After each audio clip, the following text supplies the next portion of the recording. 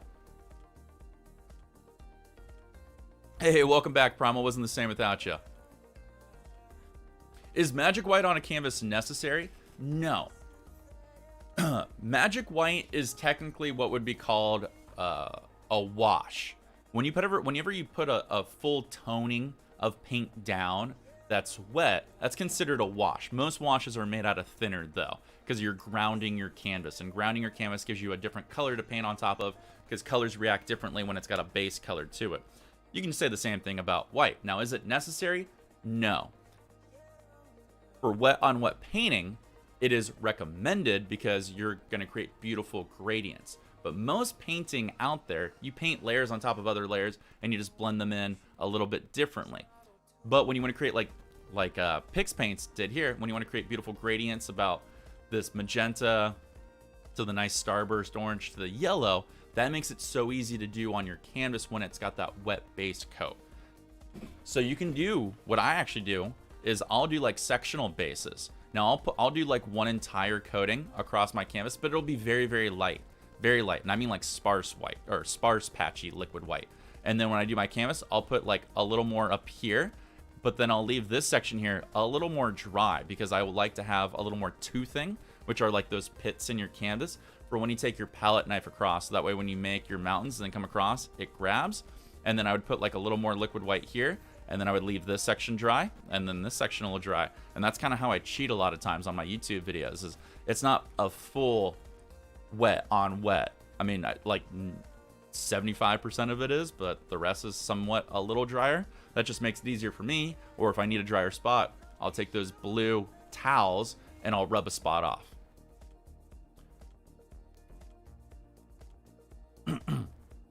You see monsters too. What, monsters in the painting? Okay, 2 people had questions. Thank you, Pix and Paints, for letting me take a look at your painting here. This is very, very beautiful. I loved it a lot. What were the other? Somebody asked me 2 questions. I think one was how to make liquid white, and one was something else. Isla, I've been using wet on dry, and I just started using wet on wet. It gets a bit messy, but I like the results. It is very messy, which is why I recommend wear crappy clothes or get yourself an apron. No joke, you will never know how many clothes I've ruined making YouTube videos for you guys, but it's worth it because I appreciate you all. Yes, this is on a black canvas because I can see it fades off into the black canvas down here with liquid clear. I think what I was referencing, I was just using liquid white as the generalization of liquid medium, if you will, because that's like 90% of what people will do.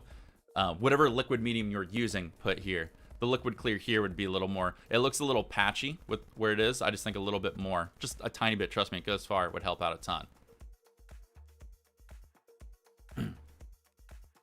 Yeah, we were talking about that starburst side on the mountains there. It looks very beautiful. We talked about we could fade it in just a little bit more and eliminate the tiger claws. Oh, you guys didn't even get to see the cabin. I'm sorry. Let me get rid of my face here. There we go. See that beautiful cabin that I did? I'm sorry. My big ugly face was blocking it. Is there a way to blend colors like acrylics? I use layers of gesso on a triple primed canvas, but it's still not blending is my question. Okay. Give me a second. Let me go back here. Let me grab something for you.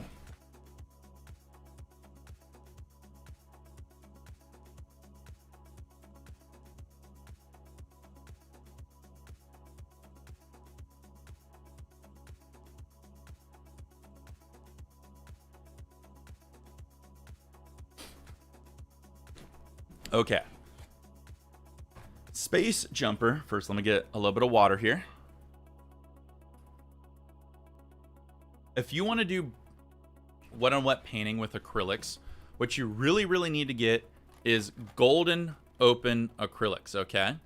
This paint right here is specifically, I think I nailed it that time, designed to stay wet. Any open paint allows you to have longer drying times. And I know there's other paints out there that are open.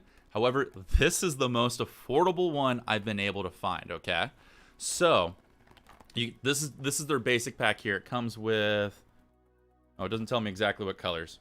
I know it comes with yellow, a red, a alizarin, I'm going to assume a Prussian blue, a black, and white. Now, you can buy the full kit. You can actually buy this down through my YouTube stuff down below, or sorry, my Amazon stuff down below, which helps me a lot. But that drying time helps out a ton. Now, when you get your own liquid white that you make, which would be one of those recipes that I show in one of my videos, which would be the open acrylic titanium white with a mixture of retarder and a little bit of acrylic thinner, you get a longer drying time. Now, granted, it's only about an hour long, but it still helps you out a ton. So you can work in sections, okay? So you can work in your sky, then your midground, and your foreground, and that's 1 hour, 1 hour, 1 hour. So you got 3 hours of drying time that you get to work within. And that works the best there. And you can still even thin it with water to get even longer. Now, to make that work even a little bit better is when you do your gessoing of your canvas, yeah, you got to do like 2, 3, or 4 layers so that way it doesn't soak in as much. But golden, open acrylics, and using things like glazing gloss, retarders, and then the thinner from golden as well helps out immensely. Oh, have a good one, Ethan. Thanks for stopping in, man. I do truly appreciate it. You are awesome. So get golden open acrylics. They're probably the best thing I've found for acrylics. Granted, you're not going to get oil drying time. Oils stay wet for hours and days and sometimes even weeks, depending on your thickness application. But these golden open acrylics work fantastic. And they're actually very beautiful colors. And they make a ton of colors. Is there a good way to remove too much paint without making a huge mess? For acrylic, you got to move it real quickly because it starts drying generally within, moments of when you put it down. I use, to this day, if it's a small section, I still use my palette knife. I'll look at it. Whenever you make a mistake, when you look at your painting here, we'll still use Picks and Paints. Whenever you look at your painting right here, I like to do what I call the 2-4-6 rule. Now, I just made this up. It probably could be any number you want it to be. Because when you paint, you're usually within 2 feet of your painting. You're like, do, and you're like, oh, fuck, I made a mistake. Unless it's a very, very big mistake, look at it at 2 feet away, then 4, then 6. Most people look at your art between 4 and 6 feet away, and if it doesn't look like a big mistake, you could probably improve it just with a little bit of like minor detail work. But if you hate it, I still just take my palette knife and I go in and I'll scrape that section off, and then I rub it off with a paper towel so it's smooth in that general area. And if it needs somewhat of a wash, hey, what's up, Hilo? If it needs somewhat of a wash, I'll add a little bit of liquid medium to my paintbrush, feather it out so it's wet again, because I probably rubbed off the wetness with the paper towel, and then I'll go in and I'll repaint. If it's something that I need to be dry, scrape and start painting. If it's something bigger, one of the hacks that I showed, which I don't have near me, is I'll use a silicone scraper that you can get off Amazon for very cheap. They're like $5-6. Or if you have like a Dollar General, a Big Lots, a 99-cent store, any thrift store. There's one more out there like Dollar General that I can't think of. Go buy yourself a silicone spatula. No shit, for like $1 to $2. Pop the silicone spatula off, get one of the like flexible ones, and now you got yourself a silicone scraper, and you just go on and scrape a big section. And it's just an easy way of cleaning big sections of your canvas that won't hurt it. Hi Lou, how's your morning going, buddy? You got any cool plans for the weekend?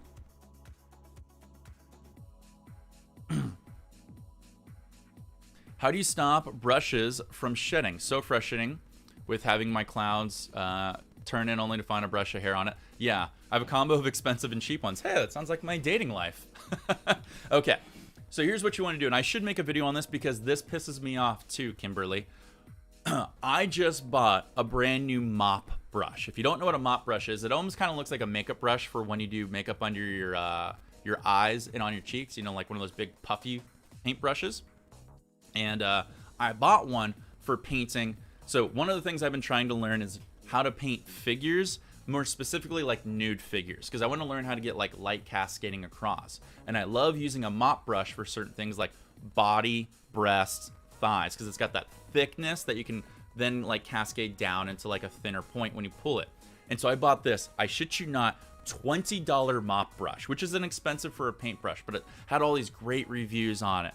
And so I started painting this figure. I was doing the outside shape of a woman's figure. So I start with the neck. I don't paint faces. I don't know how to do faces. Fuck that.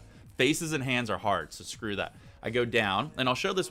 If I can figure out how to do this on YouTube without getting demonetized, doing one-stroke figures is so much fun.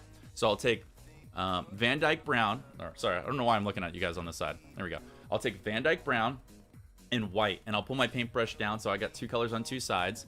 One's the highlight, and one's the shadow. And you come down, you go from the neck, go down to the shoulder, out to the breast, down around, down to the stomach, out to the hip, down, and then you form your leg whichever way you want to go. And it's beautiful. And so I do it with this mop brush, and I shit you not, Kimberly. I got to think about where my camera is. I go down, and I start going, it's like hair, hair, hair, hair, hair, hair, hair, hair. And I'm like, fuck, hair, hair, hair, hair. Dude, like 40 hairs fell out. And I was like, fuck this brush. So what I learned from that is the very first thing you want to do, I don't have any paintbrushes near me.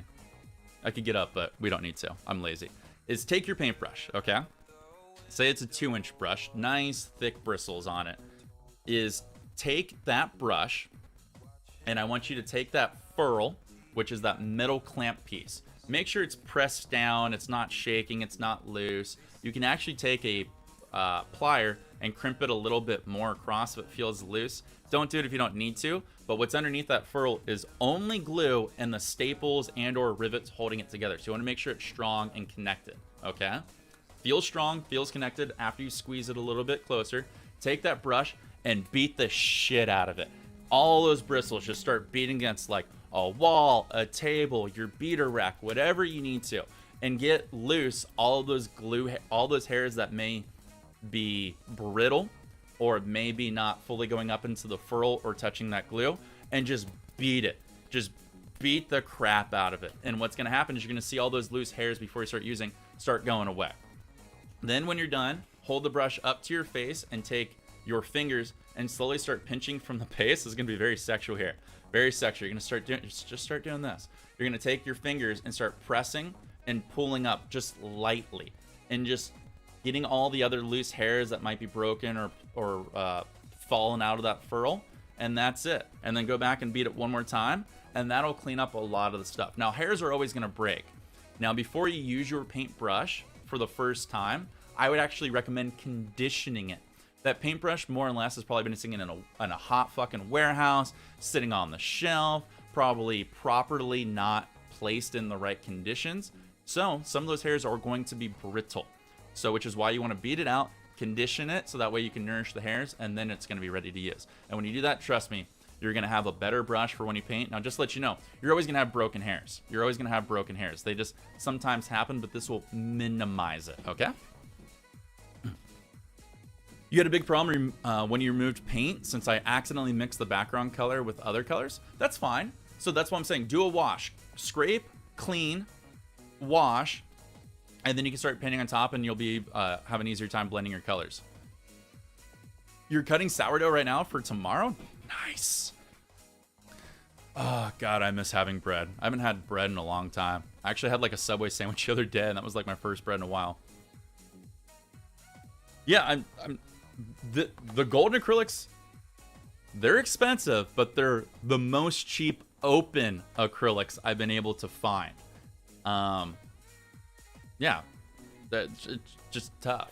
It's just tough. They do make, oh God, it's all in my painting room. They do make slow drying mediums, but this compiled with slow dry mediums is what gets you that really, really long extended drying time. You could buy regular acrylic and then buy the medium and mix it together, and you could work that way, and it would still work, but not as good. In the retarder and slow drying medium aren't bad. I think it's like $8 to $10 a bottle. You need to learn how to paint minis, like for Warhammer. Are you doing Warhammer, Hilo? I've always wanted to try to play that game. God, I miss playing like board games and stuff like that. Gotta beat the Dead louder for sure. Hey, what's up? Oh my God, Quiche? Is that how you say that? Yeah, try it, Kimberly. Trust me, it'll work. When you condition your brushes, it helps so much. Okay, let's move on to our next painting that we got here, because Ryan's starting to get hungry. All right, let's see. We got Marzino. Marzino's gonna be our next one, so let's go ahead and drop this in here. Let me just make this a layer. Give me 1 second. You guys aren't gonna see anything. Don't worry about it. You will. All right, there we go. Oh man, I'm so hungry. I'm gonna eat so much. Hey, what's up, Dan? How you doing there tonight? How's everything going with you? Yeah, if you guys got any art questions about anything, let me know. Let me know. I got like my hair on my microphone. Pop. Just Primal or Hilo, if you're there, I'm curious. I was asking Primal, but I think he was working at the moment. I'm curious how YouTube works with name association. And what I mean by that is like what highlights. So if one of you two could put my name or Primal's name, like try like what you do for Twitch. Can you put like @Primal or @WildCreates and it highlights in chat? I've been curious if that's how it works or not. Because it'd be easier for me since I'm dyslexic. It'll be like, oh, that one's for me. Your buddy plays Warhammer? Dude, from what I've been told about Warhammer, it's like super addicting about like what miniatures you want to buy, and you could sink hundreds and hundreds of dollars into it super fast. You're not getting into Warhammer? I bought a Dead by Daylight board game. Oh, dude, I heard about that game. Oh, it did work. Thank you, Primal. So it is @ and then the username. Cool. Thank you so much. That helps out a ton. Hey, what's up, Theo? How you doing tonight, buddy? Have you played the Dead by Daylight game yet, Hilo? And is it like good? Would you recommend it? David, I'm considering switching to Winsor Newton water mixable oil paint. Can you use my oil paints along with water mixable, or is it the other same small can? Okay. Excuse me. So I get this canvas all the time. Yes, thank you for typing in Wild Creates. Annette, how you doing there tonight? Okay, so I get this question all the time, and I probably will make a video on it at some point. I made it on my old channel. Water mixable oil is great alternative. It's better and healthier for you if you're worried about, I forget what it's called, not the carcinogenics, because it's not called carcinogenics, whatever that vapor word is that comes off your thinners and everything like that. If you want to use water mixable oil, you can. You can use your water mixable oil with any other oil paint. You can use your water mixable oil with any oil medium. You can use your water mixable oil with any liquid black, liquid white, and liquid clear. However, let's go big screen here. However, when you use your liquid, or sorry, your water mixable or water soluble oil paint with any non-water soluble oil paint or water soluble medium, how many times can I say this word? It is no longer water mixable. So if you take your water mixable paint and you put it on top of Bob Ross liquid white or magic white, it is now a regular oil paint. That it is, because it's now touched other oil paints, which means it requires thinners to actually get that brush clean or pull that paint out or thin it down, okay? So then you have to use non-water mixable thinners and non-water mixable mediums to work on that canvas, which is why I get this question all the time.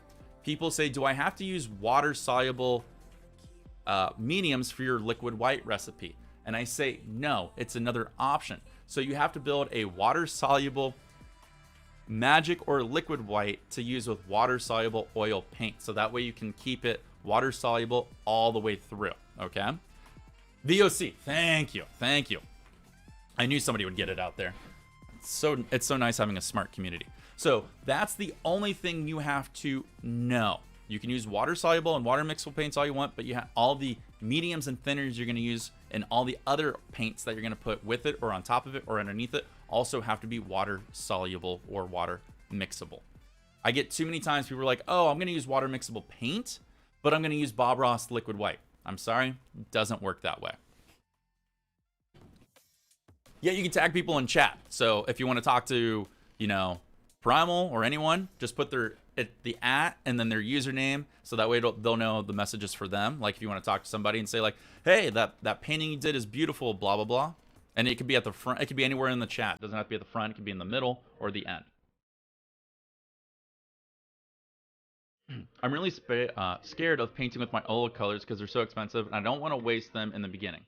So I'm starting with acrylics and I hope the oil colors don't dry for a few months. Oil colors won't dry for a few months. I have oil colors I've had for 3 years and they're still wet. You just got to make sure you store them properly. Not in heat, on their side is what I recommend.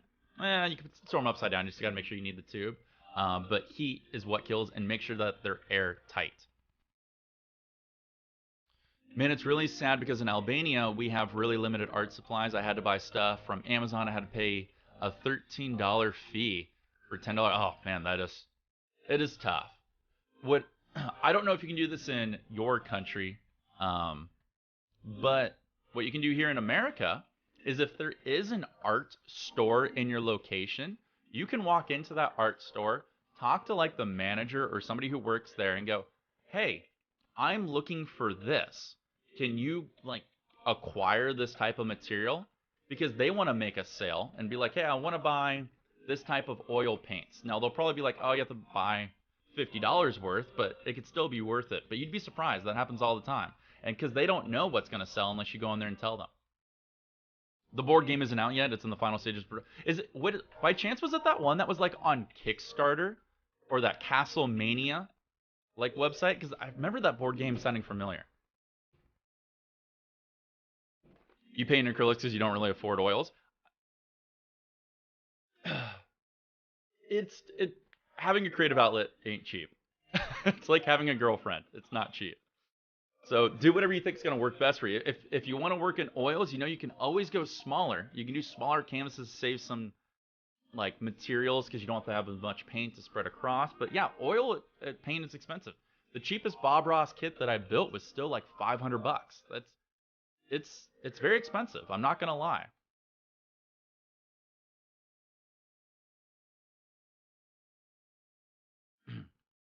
$5 in your country is 20, or no, sorry, $5 in mine is 25 in yours. Ooh, I see a trip coming up. Yeah, store them like unopened wine. Basically, yeah. You just got to make sure unlike wine, you got to make sure you knead the bottle or tube before you use it because it will still separate over time. You'll have pigment and like all the things that make up color go to the bottom or top depending on how you separate it, and then the oil and medium separate out. So it's like oil and vinegar. It'll eventually happen over time.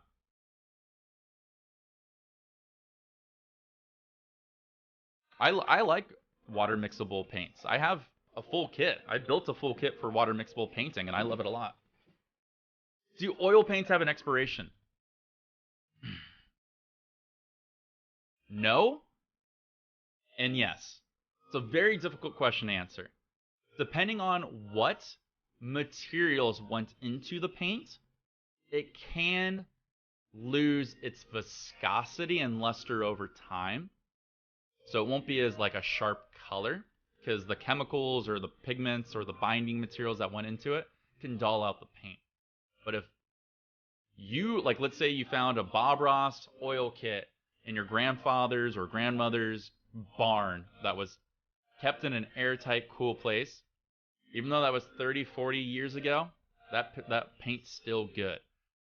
It's all about how it's stored. But most people who store their paint, including myself, because I've lost a lot of tubes myself where the paint becomes chunky, um, will go bad on you, and there's no saving it. It's the heat. The heat can fuck things up real bad. Okay, let's move on to our next one here. These are good questions, though. Feel free to ask me any questions you guys want or any cool comments, but let's go on to our next one here so that way we can get it over. I need some water. I should have eaten a banana. Real sexual-like on channel.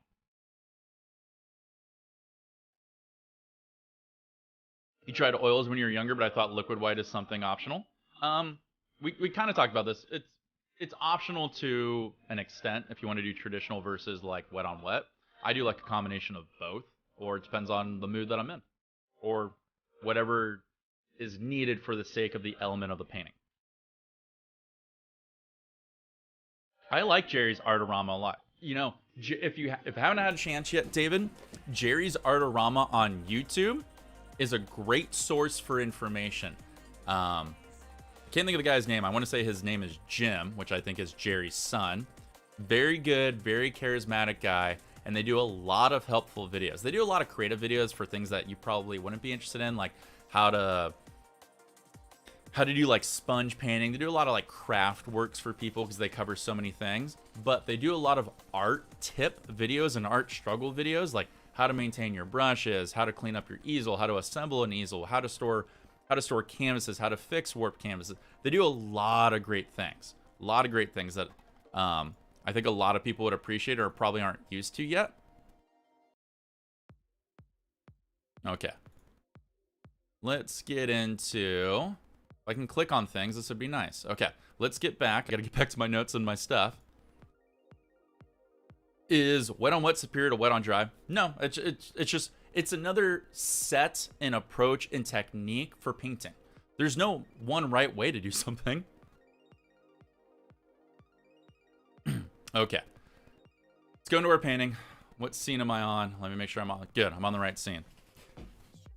Hey, what's up, Noble? How you doing there today, bud? How's it been going on with you?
on painting reviews of production is very honest and unbiased. I don't know. I mean, I don't want to inflate my ego here, but I just want to say I'm probably one of the most handsome people on YouTube doing art reviews at this very moment. I'm going to say that's probably true. Probably true. Okay, let's get back to our review. So this one is from, I got to look up the name. Forgive me if you look at this in the VOD. By the way, if you guys are watching this in the VOD, thank you so much for tuning in. I greatly appreciate you guys are awesome. And, you know, you can always become a member by hitting that YouTube member button down below-sies. Or super thanks if you find this very helpful. Oh, have a good one, Pix. Thanks for stopping in, man. So this one is from Marzino. And I love this. I love texture on a painting. It's one of my favorite things. And a lot of people don't use it a lot because I think they look at masters that paint and everything's so smooth across, and it's not true. If you ever go out and look at a lot of like professional painters, like I always thought Andrew Tischler's paintings were smooth all the way across, and then he did like a bunch of close-ups. No, there's a lot of texture and detail that comes across. So I love textured paintings. I know it's true, Hilo. Still struggles. The bumble is the real struggle. So we have like a very muted, stormy, cold winter scene here. This is a Bob Ross tutorial painting. I forget which one this is from what season, but we got our nice gray sky with a bunch of thick trees, the cabin that's just sitting there on top of a nice snow mound that leads down into, in my opinion, probably what is like a road that leads from a town or a village to this little house here. And I love this style of painting.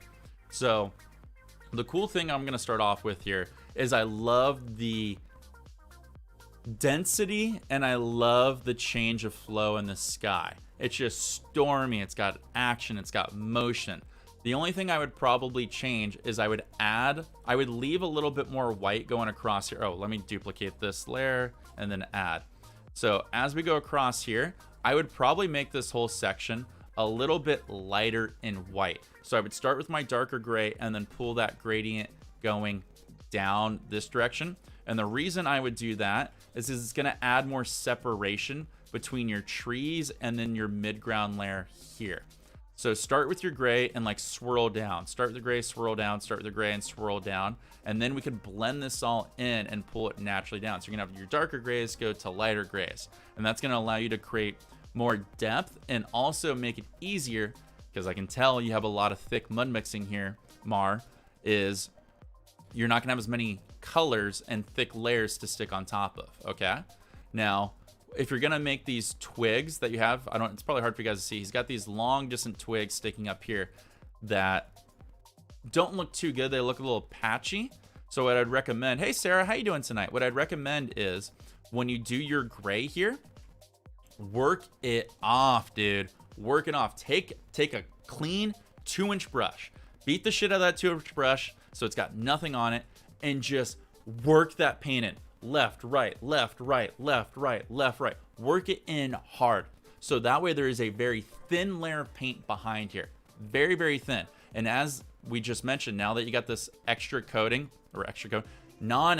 of paint down here, all of this stuff that you're creating, your trees and these thin streaks of distant branches that are probably dead, are going to stick so much easier that you can take your paint and just go up and go up and go up, and it's going to be beautiful and easier and stick to the canvas. Everybody's always having trouble with sticking paint on paint, and the reason is most of you out there, 99%, aren't working off enough of the paint that you don't need. We don't need any extra paint down here because we're adding so many different layers that we're just making trouble for ourselves. Everything in here, we don't need that extra layer of paint. So, which is why in one of my tips, think about where your safety horizon line is, and go, okay, as I'm working my way down in this direction here, I can slowly start fading off this thick paint into thinner paint. And that way I'm not gonna have trouble for when I continue my artwork all the way down and across. Is it easier to paint mountains with a palette knife on wet and wet? Depends on what kind of mountains you want to do. Like if you watch one of my past videos where I do that 3-minute mountain painting where it's that purple, I did that all with an angle shader, and I think those are some great looking mountains. Palette knife, it's difficult, I'll agree. I don't think the mountain shapes are difficult with palette knife, but I do believe paint breaks are very tough.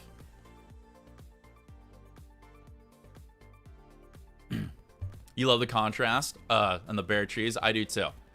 Okay, so when we're doing trees, this is just like mountains. Your trees are too triangular. Okay? If we draw these straight lines, it shows a lot more. And I know this is tough. Now, these could be full trees. They could, you know, they had their Wheaties for their summertime. And they can be that way. But what you want to do is make sure when you're dabbing in your trees, it's okay to go. All right, let me remove these lines here really quick.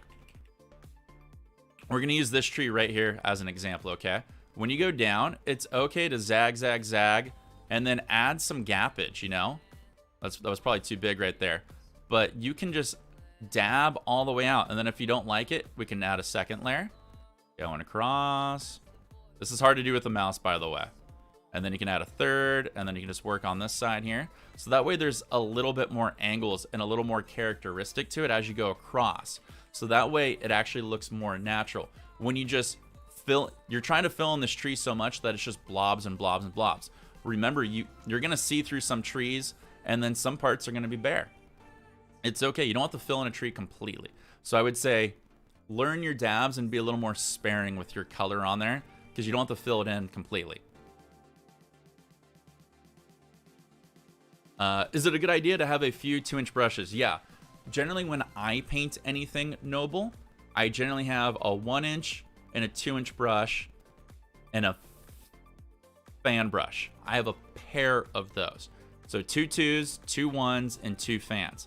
And the reason I do that is because, not normally for my 2-inch brush, but I'll usually have a set for lighter colors and a set for darker colors. Because cleaning things like sap green, brown, black, and blue out of a brush and then going over to a lighter color is a bitch of a move. It's just like it takes too much time and it can contaminate your colors, so I don't like to worry about that. But when you clean things from like yellow to white or white to red or red to orange, it's a lot easier to clean. Or sometimes if you're working from like sap green to like blue or black, fuck, I'll just take like a paper towel and I'll just squeeze it out. I don't mind if green goes into my blue, you know? And that makes it a lot easier for me. Okay, so all in all, trees are pretty good. Now, if you're gonna have your light source, which is probably here because it's the lightest part of the painting, we need to make sure that our snow highlights fade off in these two general directions. And you did a very decent job of doing that. Look, highlight on this side, highlight on this side, highlight on this side, highlight on this side. So very, very good job, Mar, doing that all the way across. And I love this skinny tree. These skinny trees look fantastic. They look like they've been beaten to shit in a cold winter's night season. Looks like the bark has just gotten shattered from rain and snow and sleet. These are beautiful. Now, when we get to our snow banks down here, your snow banks are straight angles. Hey, Ray, how you doing there today, bud? How's everything going on with you? You don't want to have... This is going to be tough for me to say. Okay, so here's our angle going across. We've established our trees are sitting on something flat.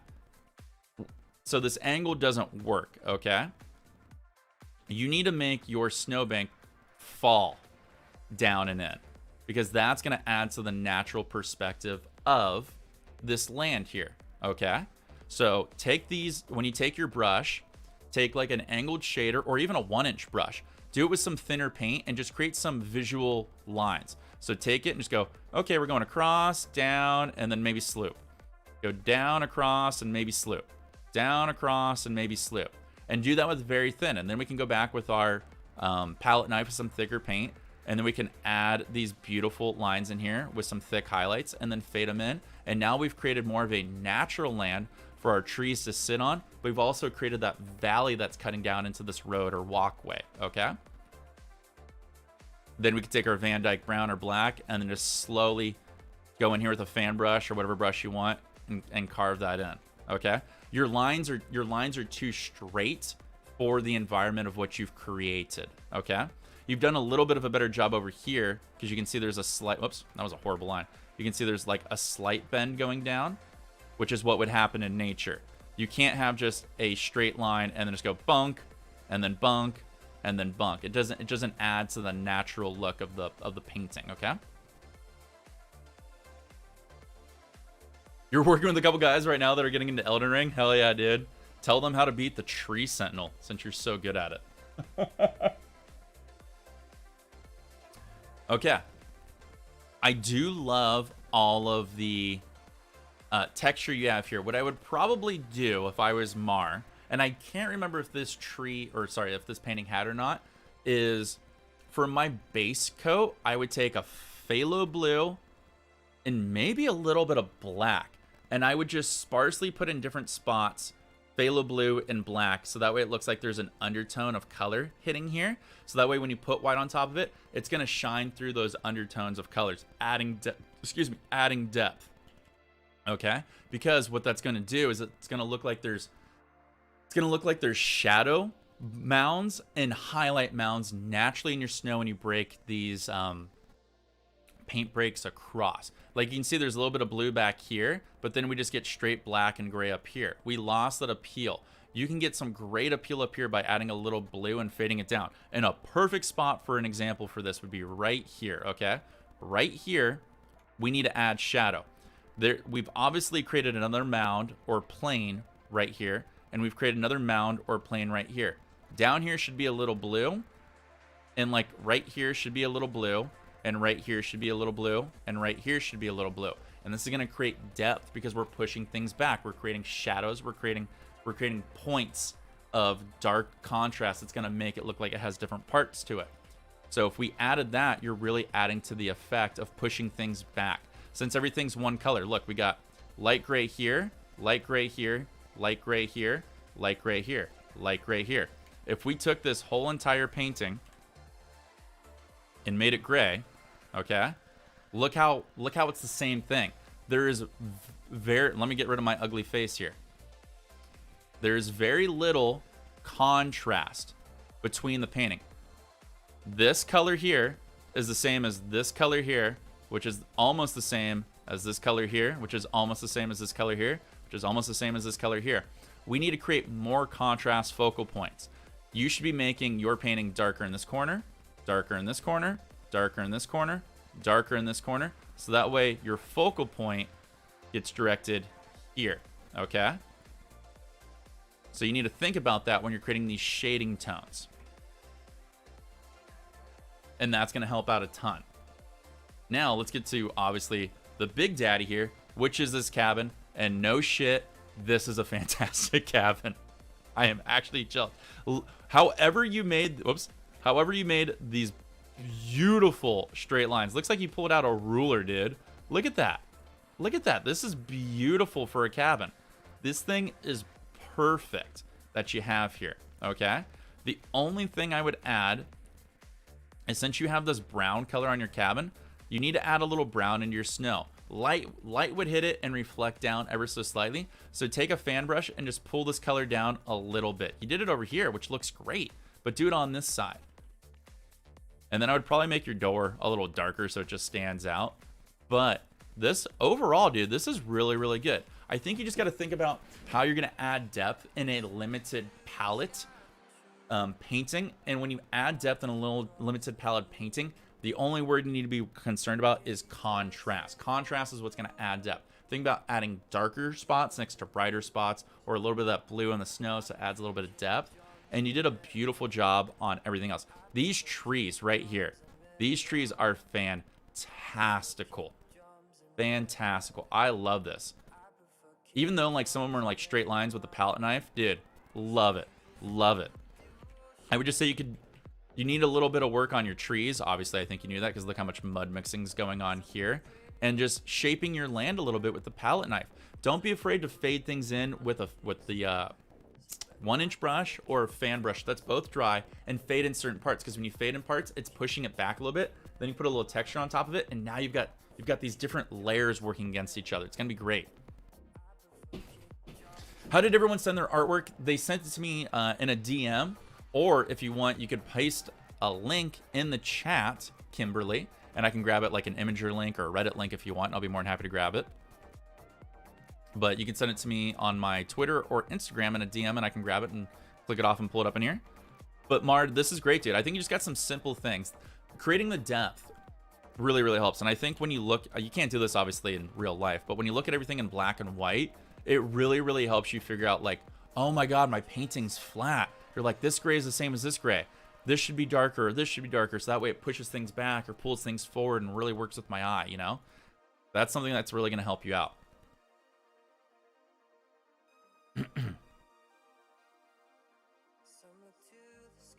A dude, he was dreaming about an Elden Ring, being alive in the game last night. The game weighs on you, dude. I'm so glad I beat it.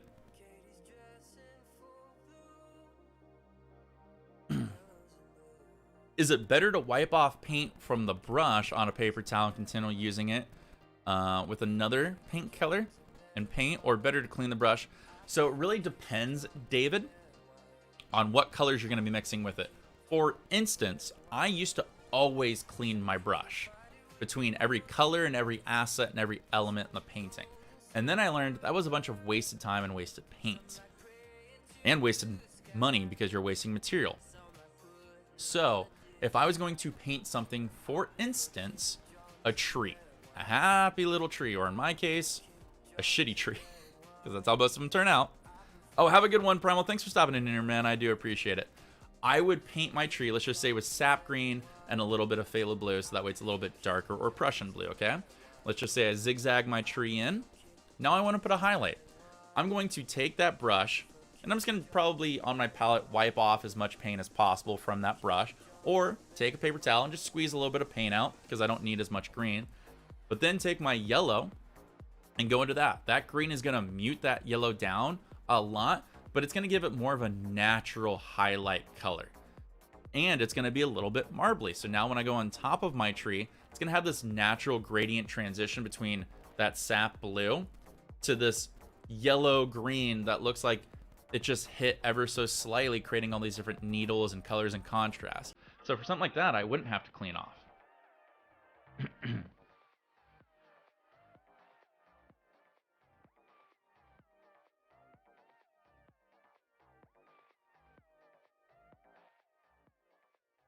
Dude, I have trouble painting cabins. I still do, which is why I don't kind of like them. But to be honest, when I paint landscapes, I'm not really a fan of like structures in them. Like, I think the only structure I really appreciate, maybe because this is what I grew up with around here, where I live in Southern California, I got a lot of trails, and actually was fortunate enough to grow up near like animals and livestock a little bit. The only thing I would ever see when I go on like hikes is like fences and fence posts, and that seems more like natural to me. When I see like structures like cabins and shacks and shelters and things like that, I'm like, not so much, not so much. Oh yeah, slide into my DMs, but yeah, feel free to. I'm thinking about doing it once a month. If people like it, if you guys find this valuable in what I'm doing with giving advice and all the fun stuff like that, let me know. Let me know in the chat right now, because I could try to do this once a month, and if we can get people to tune in and have fun and they find a value in it, I'll be more than happy to try it every now and then. Maybe I'll make it a YouTube member reward. You know, I pick 3 or 4 or 5 or however long I can do it. I probably should have eaten before this. Yeah, send me one, Ray. I got one more that was picked from beforehand. So that one was Marzino. And then we got, I wrote their name down as Elista. Oh,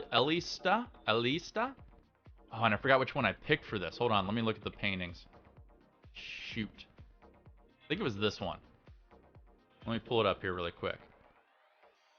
Is that the one I wanted? I think this is the one, because it was so different and unique. I thought that'd be kind of fun for the painting. Will it have more streams like this? Yeah, if you guys like it. And it looks like from the comments that you guys do agree that it's a fun little thing. I think it'd be a cool way to do it for a reward for all the guys and girls out there that support me through the super thanks and YouTube membership channel stuff, and just all of you guys just being badasses and cool stuff like that. And I think my perspective, since Hailu's known me for a while on doing Twitch streams and doing art, and he can account that I have made every single mistake possible when it comes to painting.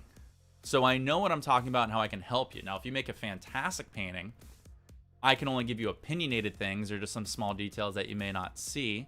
But if you make some big mistakes, I can go, oh, oh, the reason you're painting, or sorry, the reason your mountains don't look good is because you made them all the same height. And generally in nature that wouldn't happen. You should probably lower one or raise one and then slant one, because that's going to create a forced perspective leading into a focal point. And then when you add your highlights on there, you want to start with a strong top and then fade down the mountain. I can give tips like that where you're going to go, no shit, that actually makes sense, that you don't think about because you're in the zone of just trying to hit the basics, which I understand you're trying to do.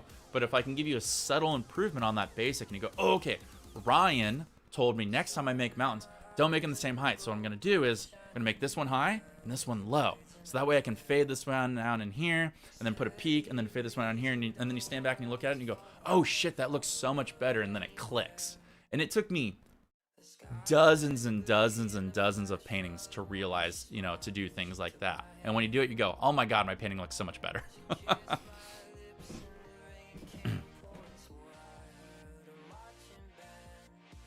Do this every month? Well, maybe we can do it like, I don't even know what, oh, I don't have my phone, shit. Hope nobody's trying to call me.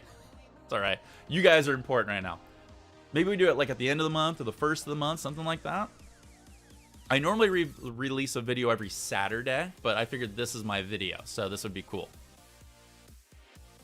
Hey, Linda, how you doing there? Sorry it took me a while to say hello to you. You'd love to see more Q&A? If you got a question, feel free to ask. I'm answering in between when I do the reviews. Oh my God. Don't even get me started, Kim. Don't even get me started. I don't know why.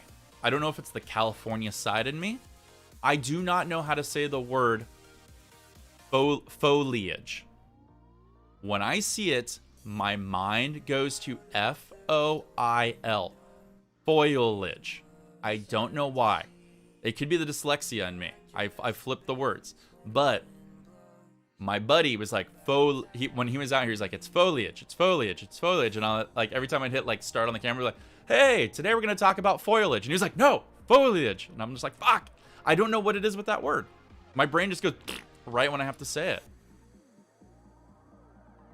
All right, cool. Remind me after this one, Rain. We'll take a look at it. Tyler, you going to do anything cool for Mama's Day? Is anybody doing anything cool for Mama's Day? Here, I love my mama to death. I'm a handsome man. I'm fully successful, as you can see by the folding chair in the background there.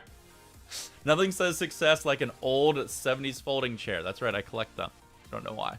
Just kidding. I asked my mommy. That's right, my mama. My girl. My number one woman in my life. I was like, hey, Mom, how about I take you out for dinner? She's like, nah, I'm good. My Mama Wild rejected me. Awesome. I'll ask her again. I'm sure she'll change her mind. The tip I learned when painting a cabin, you need to slightly pinch down from the front to the back of the roof ridge. Bob Ross had said that in one of his videos. Oh, okay, cool, man. I appreciate that. When so I'm not a CRI. I'm not a Bob Ross certified or Ross instructor, but I have taken a couple painting lessons from one of the ladies that was on the Bob Ross channel. Her name was Rachel. She used to do live streams on there and on the Twitch Bob Ross channel. Very nice lady. Took a couple lessons from her when she was living out here in California. I believe she now moved to Arizona or Texas. And I was very fortunate enough to take a couple painting lessons from Nicholas Hankins before he became the Bob Ross instructor down at the New Symar place, I believe. And that's where I actually first started my first painting lessons was from him. And I actually have my very first Bob Ross instruction painting that I did. It hangs in my laundry room. And I actually think I might teach you guys how to paint that for one of my videos, because Nick said, he's like, this is what we teach everyone for their first painting. Other than the basics, he goes, we start with this because it's just a sky. I don't even think there's a cloud in it. Might be just one cloud. And then he's like, there's one mountain, one midground of distant bushes, one tree, one water element, and one foreground bush. And he's like, this is the easiest painting that we teach because it teaches you all the elements. He's like, there's very minimal transition. I think most of the transition is from dark to light. So he says you don't have to clean your brush, I think, other than once. And you can pretty much leave it dirty, just pull it out with a paper towel. And he's like, this is where we start everybody. And I was impressed. It was like, I think before that I had done maybe like 5 to 8 paintings by myself that were complete dog crap. I'm proud of them, but they were not good. And then after that class, like, it just went to another level because things actually clicked. Hey, what's up, Two Turtle Steps? Anna. So Two Turtle Steps, Hailu, is Anna. I don't know what it is about that word, Kim. It just gets me. Hey, what's up, Jack? Is it Jack K? Joke? Jack? Jacques? Sounds very elegant. Jacques. You've been working on taking care of your baby solo? Same here. My COVID baby, aka my extra weight from all the beer I've been drinking. How long does it take you to decide you finally knew what you were doing with your paintings, I mean? So the biggest struggle I've had with paintings... Hey, Cindy, how you doing there? Oh, you're welcome. I try my best for any YouTube member to reply to your comments as quick as I can. So you're welcome. And thank you for the support. All of you with your badge next to your name, thank you so much for your support. I do truly appreciate it. What was I going to answer? Oh, how long did it take me to decide?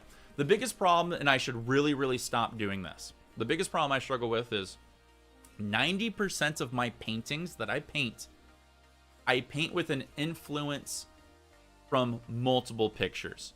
So I'll be like, you know what mood I'm in? I'm in the mood to paint a winter scene. I'm in the mood to paint a beach scene. I'm in the mood to paint an autumn scene. I'm in the mood to paint, you know, fill in the blank. So I'll go in on Google. I'll go in on, I actually like Bing for image searches more. I don't know why. I think it's actually cleaner.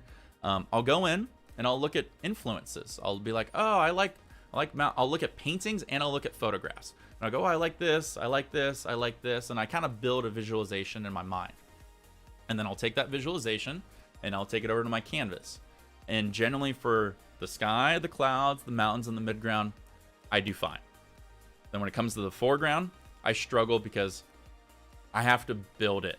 And the reason I struggle is because it has so much more detail and it's the most noticeable part that I get worried and I get anxiety and I fuck up a lot of things. So the way I decide things is the wrong way. I try to build something in my mind when I think I should probably use a lot of reference photos near me, like through an iPad or a phone, or pictures, like from magazines or whatever I want, and use those as building elements, or I should probably draw it out. However, I think for you, Linda, if you're starting out, use a reference photo, just straight up. One of the best tips I ever gave in my Bob Ross tips videos is if you find a painting tutorial from Bob Ross, Bill Alexander, Paint with Kevin, Andrew Tischler, any artist that you love, even me, the most handsome one of all of them, is go to the very end of the time code. And when they show you the final result, screen grab that. And you either print it, put it on your phone, put it on your iPad, put it next to your computer, and leave that up there. So that way you know how to build your land as they're going through it. Because what happens, what I struggled with a lot of the time is I'd be painting my sky, and I'd be painting my mountains, and before you know it, my mountains went like all the way down my canvas. And I was like, fuck, I still gotta build a waterfall, and a midground, and a pond, and I gotta put a cabin over here and a bunch of trees. I'm like, I only got this much space left on my canvas. So when you build, or when you have that reference photo, it makes everything so much easier. So use reference photos. It's not cheating. Every professional artist out there uses references for the most part. I love watching Andrew Tischler. Andrew Tischler uses references photos for everything. For everything. Your mom just turned 70, but unfortunately my mom and all my family lives in New Jersey. I'm the oddball out in Utah. Oh, no kiddos of my own, but I send flowers to my mom and sister. Oh, that's so cute. New Jersey to Utah. What brought you to Utah? Was it work? Just Jack. Oh, full name is Jacqueline. I love the name Jacqueline. And it's probably because when I was in 7th and 8th grade, so my education years went from, my elementary was 1st grade to 6th grade, middle school was 7th and 8th grade, different like buildings, as in like different parts of the city, and then the my high school was the rest.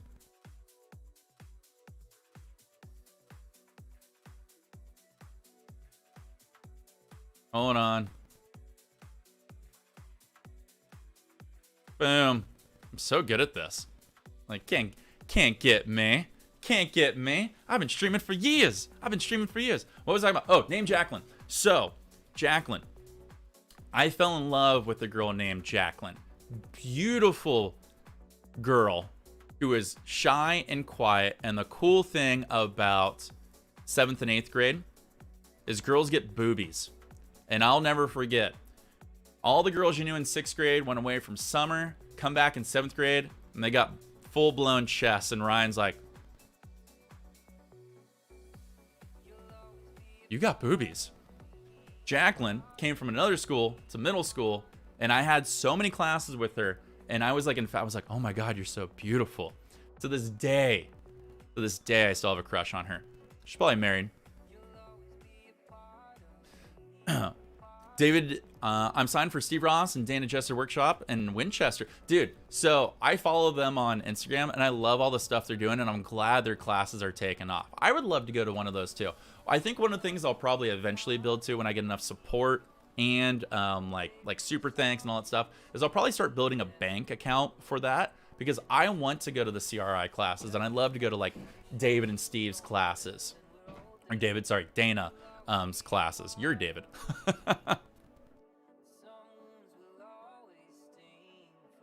You know what's funny, Hilo, is that bridge that I sent you, the one that you gave me, because I can't remember the name of that bridge, but it was like, it had like white hangers from it and then like a almost like blue glass bottom. Somebody else sent me a picture of that a month or two ago from one of my comments, and like, how do you paint a bridge like this? And I was like, holy shit, this is like the same picture Hilo sent me. Legit same bridge. Yeah, and that's the cool thing, Dan, is use any reference photo as just inspiration, as a guideline. Add your own flares, add your own like unique things. One of Anna's friends, which is 2 Turtle Steps, her name was Sika. She would paint landscapes, then let it tacky up, and then she would add like pop culture elements into it. So she painted one that was like, it was a sky, a little bit of background, rolling hills, and then a rolling grass knoll going into a lake, a river. And then in the river, she put a Star Wars AT-AT that was broken down in it. And I was like, that's so awesome. Like, don't be afraid to add your own little flares. Alrighty, let's get on to our third one right here. I'm gonna have 1 almond. I'm hungry. Actually, a handful of almonds, because Ryan should have really eaten food. Oh, I'm sorry, I miss Mondo's comment. He says, thank you for your videos, mate. I've been painting Wet on Wet for just over a month now, and always find myself coming to your tips. Well, thank you, Mondo, I appreciate it. Like I always said, dude, there's no more handsomer, that's right, it works. No more handsomer YouTuber that gives art videos at all. And no much handsomest. I'm gonna sell it so hard, my sex appeal. I'm gonna be the first YouTube artist to be featured in Playgirl, dude. I've been working so hard in my body. Sundial Bridge, that's what it was.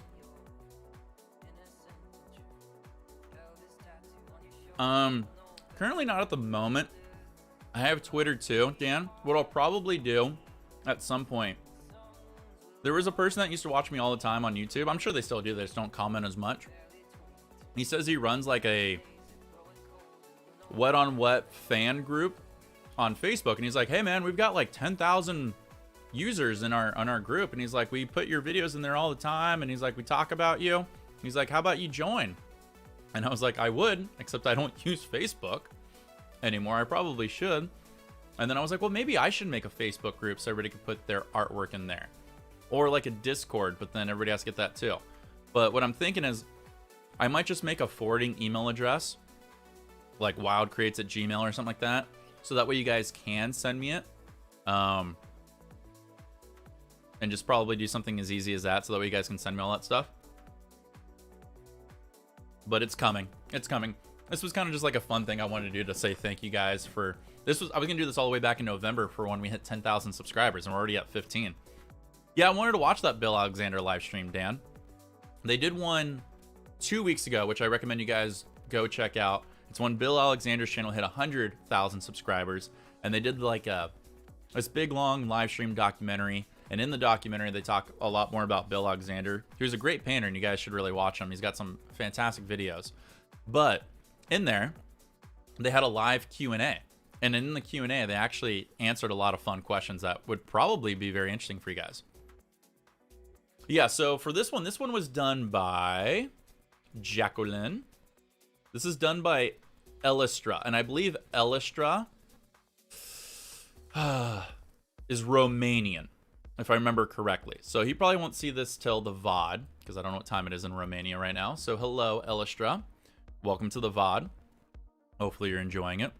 But this one, he sent me like 4 different ones. The one thing I love about all you guys, when you send me your art, many of you send me like 7 art pieces at a time. And it's so funny when I look at them, like, oh, Instagram message. I'm sure that somebody wants to send me something cool. And I'm like, oh, it's art. Okay, cool. I'm like, oh, maybe it's a girl hitting me up. Nope, not even close. But I love what you guys send me. So he sent me a bunch.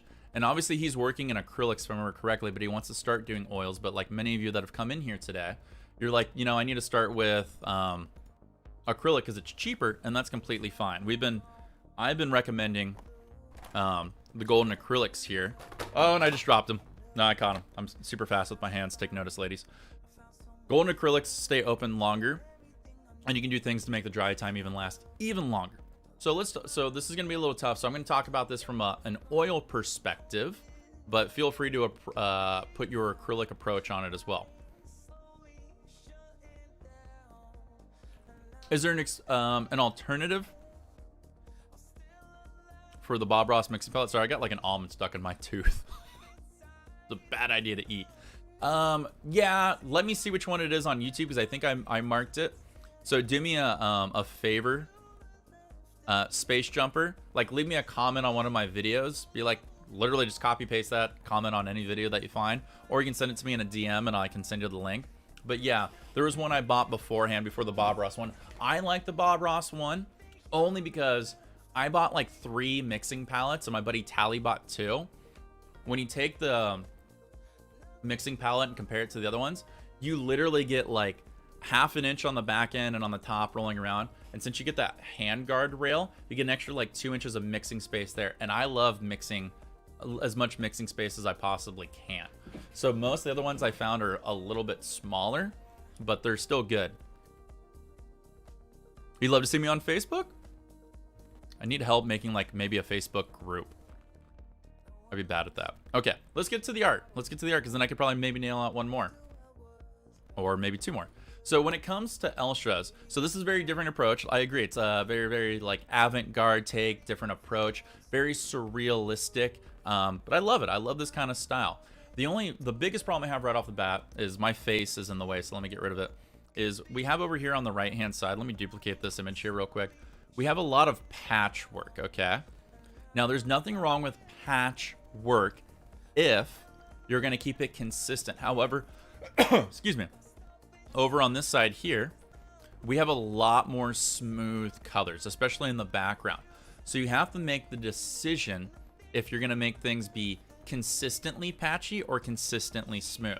I have a feeling he was trying to go for smooth, and then he found out it was a little more difficult to do things that way, because with the dry time, it's so quick, okay?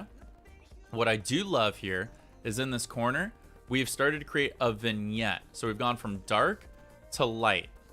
Whoops, that was a horrible arrow. Dark to light, which is awesome. We have this natural fade, and this should fade dark to light down here, which it kind of does. We got dark spots, and then it goes to lighter.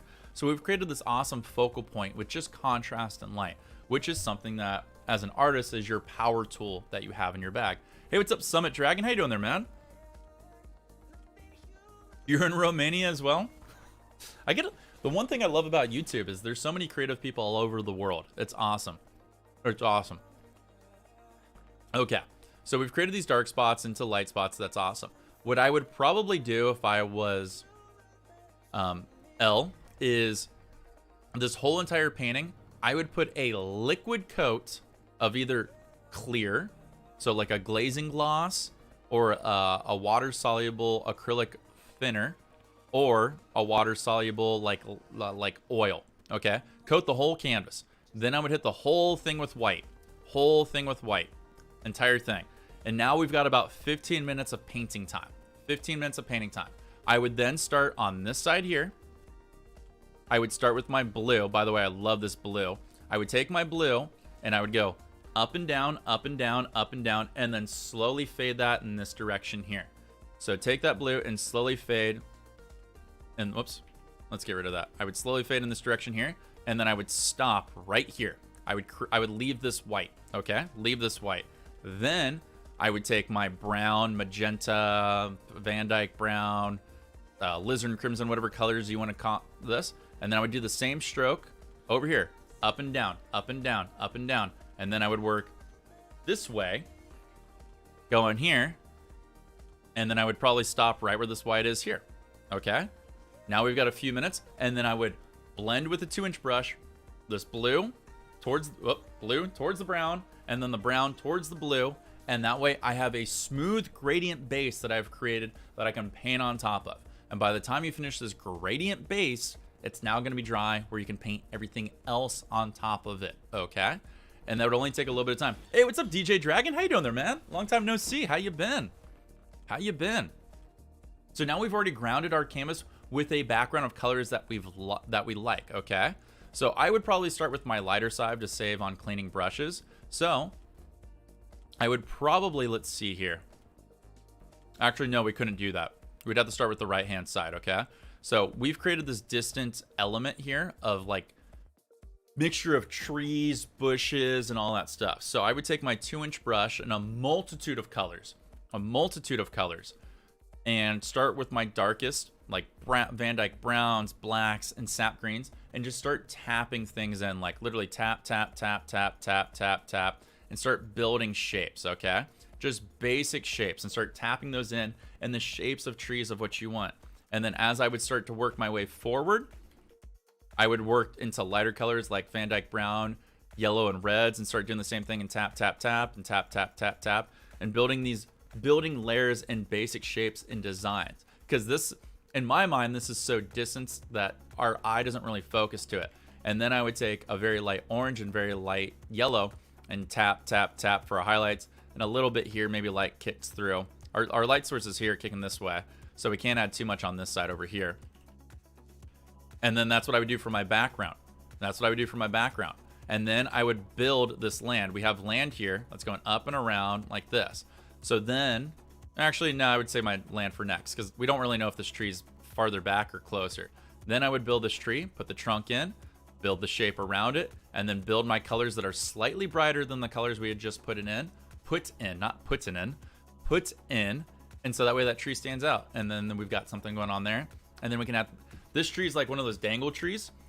And then we can go through and we can add the little dabs, and I would put thick dabs of like a palette knife color in here. So I'd put whites, reds, yellows, maybe even magentas in here, like one of those lilac trees, like I think it's called a jacaranda or jacaranda tree. And then I would just put these little beautiful things, because then we'd have like cool little textures in there. And then I would build my background layer, or sorry, my midground layer of land, and that's just tapping in color with some sap green and then some highlight on top of it, build beautiful grass. And then you could build your tree on top of that. Do the same thing we did over here with putting in branches and tapping in of colors with a palette knife, which I think would look beautiful, because then you get all these textured highlights. Then you could build your cabin same way we've been talking about it. Just, you could probably work even slower. You got like this slat cabin that goes all the way down, which is fine, but you want to make sure it's even across for your land. Right now it's floating on water, which I guess technically would make it a dock house, but you want to make sure you either sit this on your land, or I guess it could be a dock, but then you'd have to put some water lines on here. There's no water lines, so your cabin's really floating on nothing. It looks like you just added it for the sake of adding, okay? And then finish off your land. Then you could take some thin white and add some water lines, and then some streaks down that you could pull down on top of this color with some colors, so blue, orange, browns, and then fade that in. It looks like you're gonna have water sheens.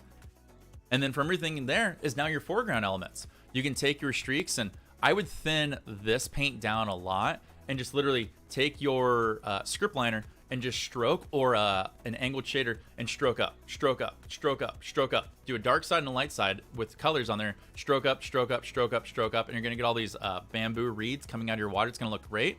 And then your water lilies need water lines. So again, all these elements look like they're floating because you haven't ground them in reality of anything that it's sitting on. So whenever you put these water lilies on, I love the highlights you did. Remember, your highlights coming from this side. So all of your highlights need to be up here. They all need to be fading from the top. Like you got this one on the bottom here. This highlight needs to be up here, and then it slowly goes more on the left as it comes across because our light source is over on our left. Okay? But once you've added all those highlights, we need to put water lines underneath. Just scratch them in, just scratch them in, just scratch them in, scratch them in, scratch them in, and then fade them in. And that's gonna make it look like beautiful, beautiful water. And that didn't take that much extra work. And then so my buddy Tally, I don't want to pull it off the wall. He does this all the time. He'll take things that are off the painting or out of the canvas frame and pull them in from the side like that and add these branches and then put like these like little, flowers and stuff like that on it that look beautiful. And this is a forced focal point, which makes giving us a forced perspective. So it's pushing everything back. So what you need to make sure is, since this is the closest element to us, these also need to be the brightest and most vibrant colors. So I would spend a lot more time putting details in your bark with some single strokes or even a palette knife and scratching some things in. And then when you've done all that, dude, you've got a fantastic painting. But you need to decide if you want to add more smooth or more texture and stick with that as you're going through your painting. But when you work with acrylics, time is of the essence, which is why I'd probably work in segments. But adding that grounding color is going to help out a ton. Yeah, with what Hailu said, Summit, you can submit it through like my Twitter or Instagram, and I can grab it really quick.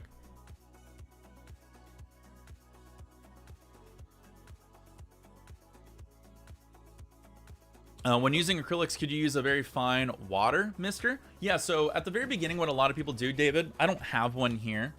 You can get them off Amazon for like $1 or $2. They're like little 2-ounce, 3-ounce misters. They're ones that you just push straight down. Most acrylic painters, there's a certain misting medium that you can buy. I don't know what that misting medium is off the top of my head. I have to go back and look at it. But it's like distilled water mixed with something. You always, whenever you mist your paints, you always want to use distilled water. Distilled water has gone through like a filter that has no additives in it, like calcium, and no bacteria in it, okay?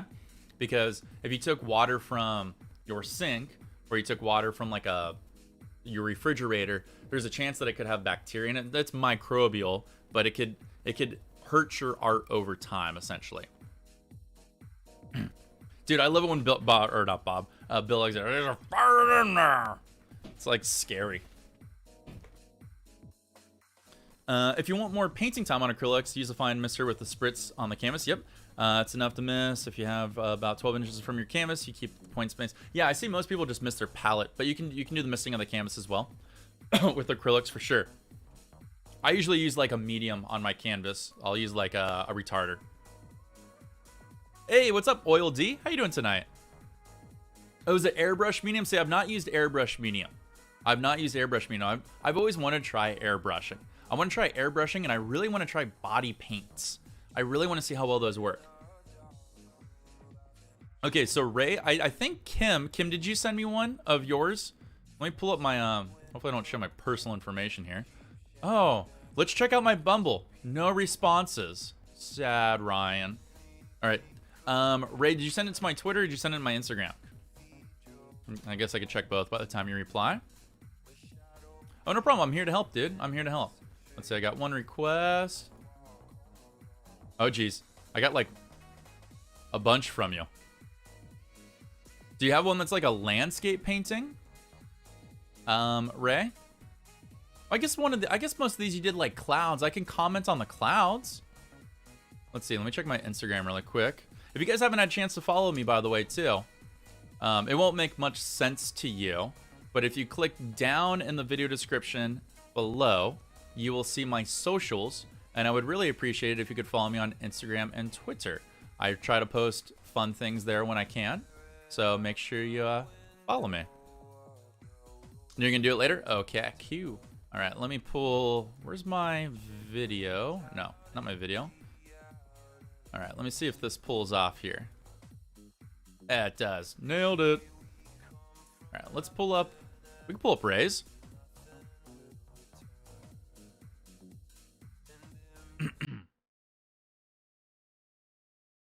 Sarah, what have you been painting lately? Anything fun, anything cool? Has anybody been painting anything interesting or cool? I've been working on a minimalistic sky that I was talking about earlier, and I'm going to do a full series on them because I think they just look so beautiful for modern pieces of art. So I'm going to put one in my bathroom.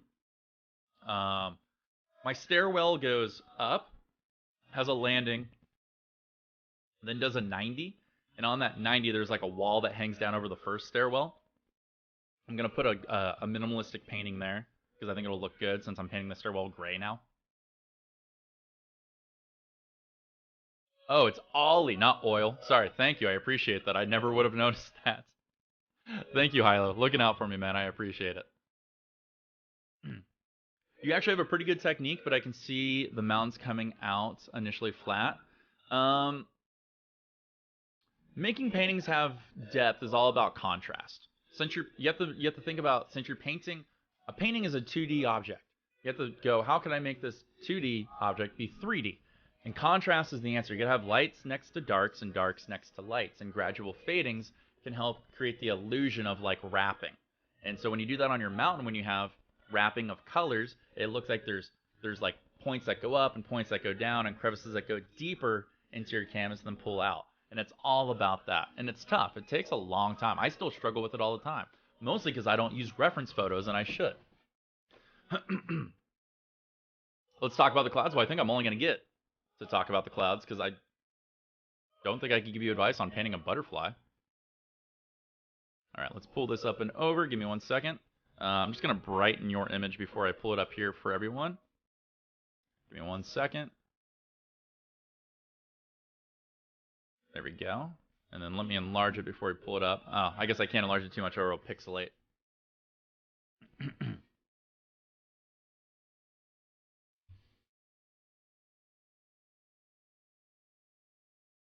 You love to support me, but in the UK, your link goes to a black hole over here. It shouldn't. Can you send me one of the links that you're looking at, Ollie? Because I use a program called Genius Links, which it's geolocated for the US, but anytime somebody uses anything in a different spot, it should obviously take you to your located center.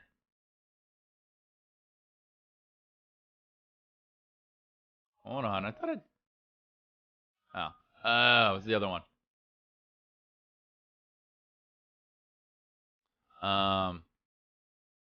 Yeah, so it should take you from the US sites to the UK one. That bums me out if it's not doing that. If you could like screen grab, that'd be awesome. You're doing a dog portrait and a few abstracts. I can never just work on one at a time. I'm kind of the same too. I'm actually gonna be working on an abstract this weekend. So over my bed, I have nothing. I have this big 4 foot by 6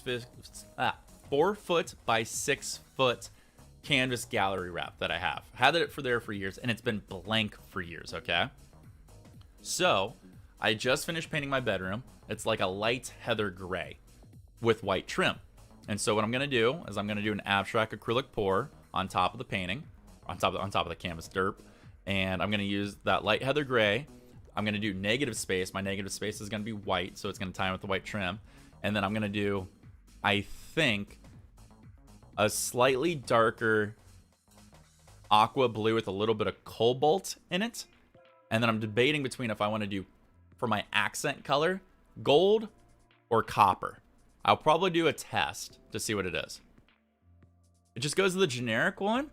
So, some of the things, okay, so what it might do on some of those is some of the products that I talk about aren't sold in the UK or aren't sold in the Eurozone. So what it does is it defaults just to Amazon sometimes. But if there's a product that you're wanting to get, let me know in any YouTube comment or even here sometimes. I probably won't look for it now because I'm lazy, but I will find you the equivalent of it, because that link should take you to the equivalent if it's possible.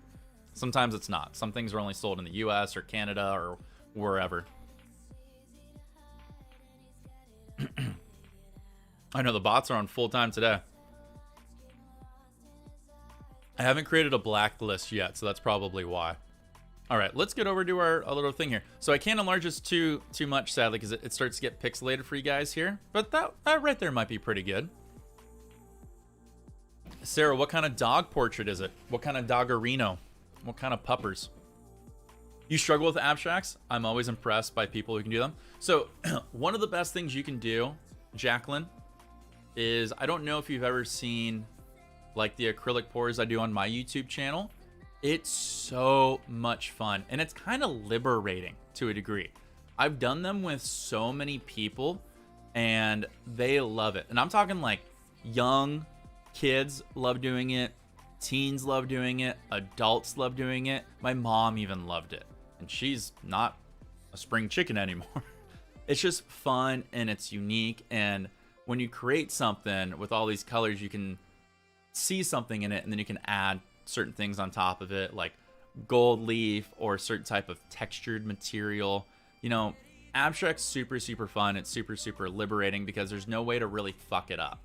You just be like, all right, I'm gonna try something new, and if it works, doesn't, and it's not like you can mess it up too bad where you're like unimpressed with it. So just have a little bit of fun.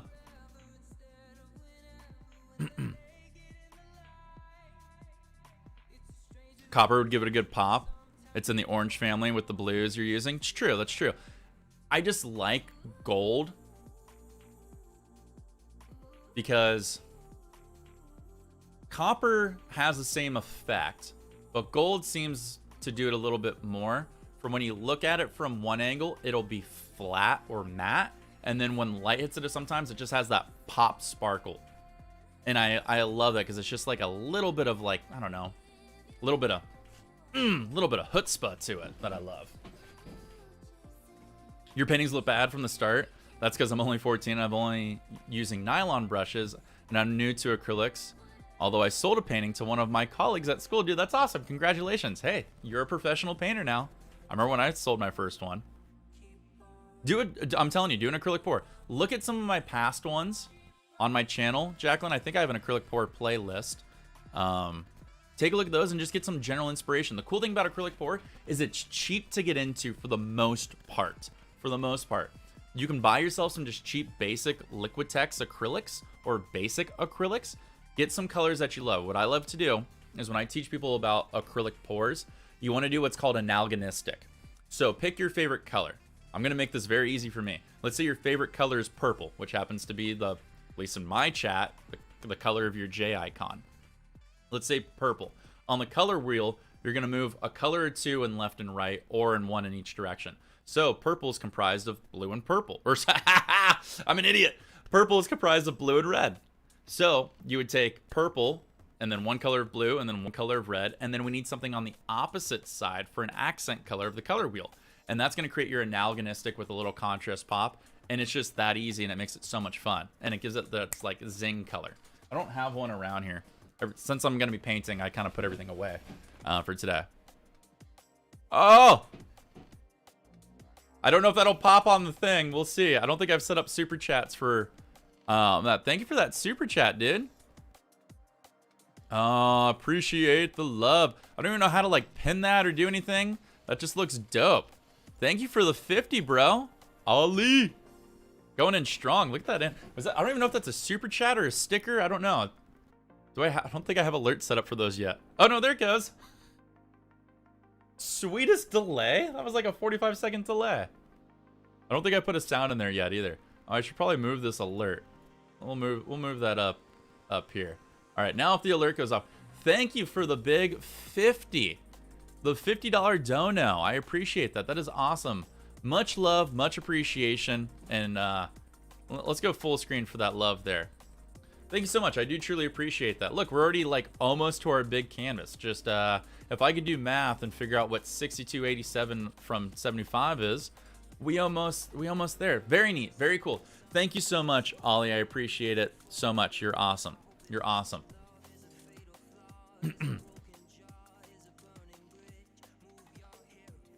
Loki is a yellow lab. First of all, love the name. Foxhound mix. He's basically a hound and fur pattern in yellows instead of browns and blacks. Awesome.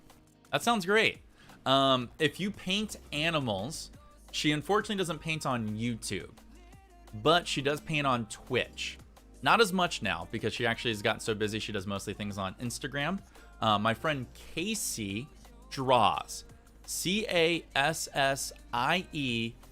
draws. D as in Delta, RAWS.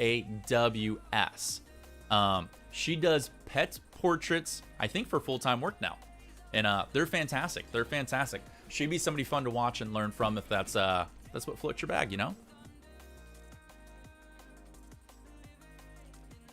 This piece is called Hindsight. Is it you were sitting on the toilet one day and you ran out of toilet paper and you're like, shit, I really need it? 1213, thank you, Hylu. I knew somebody out there was smarter than me. Your favorite color is green, so green, blue, and yellow. Yeah.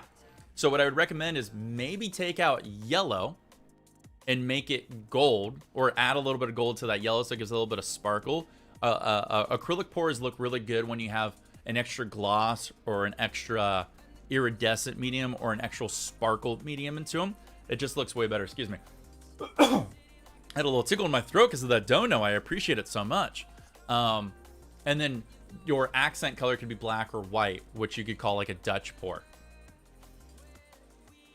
Yeah, she's great, Sarah. I think you'd love her a lot. She's a beautiful human being, does great work. She works very diligently and shows a lot of close-ups. At least if I had my phone, I'd pull it up just to make sure. But feel free to send me like a DM on like Twitter and Instagram, and then I'll link you to her account or send her that way, so that way you have somebody to follow. She does fantastic stuff.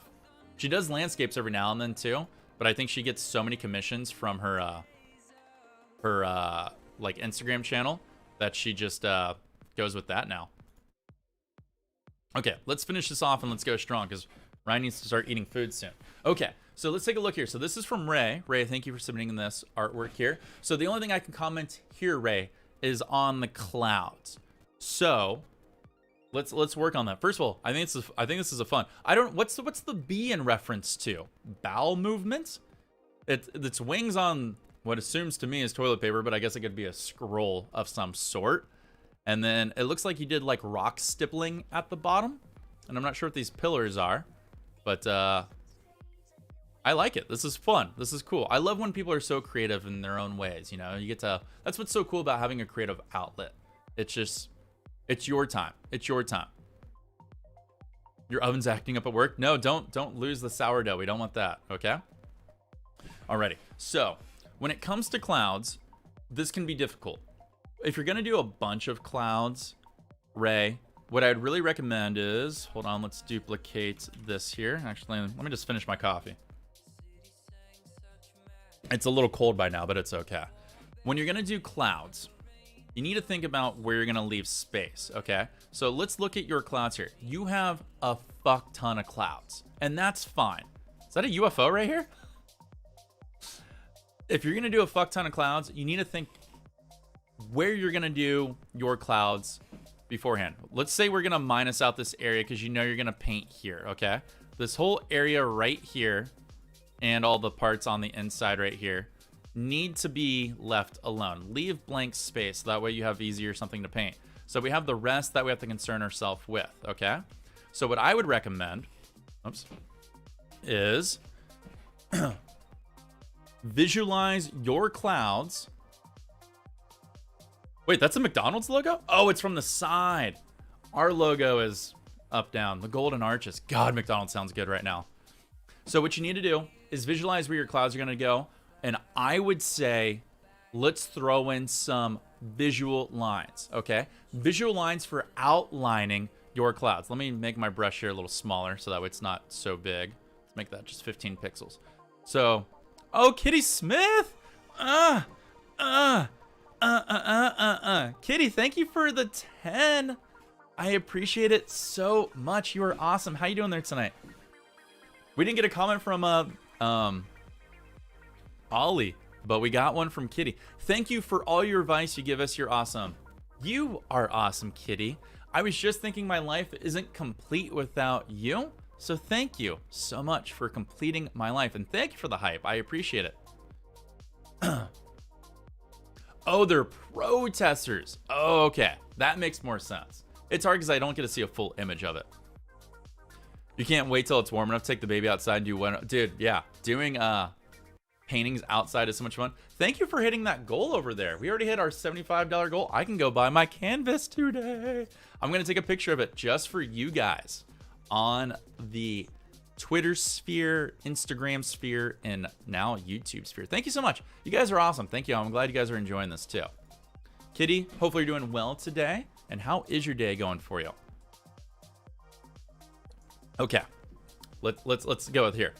So when you're gonna do a lot of clouds, you need to visualize where your clouds are gonna go so that way you don't contaminate your clouds.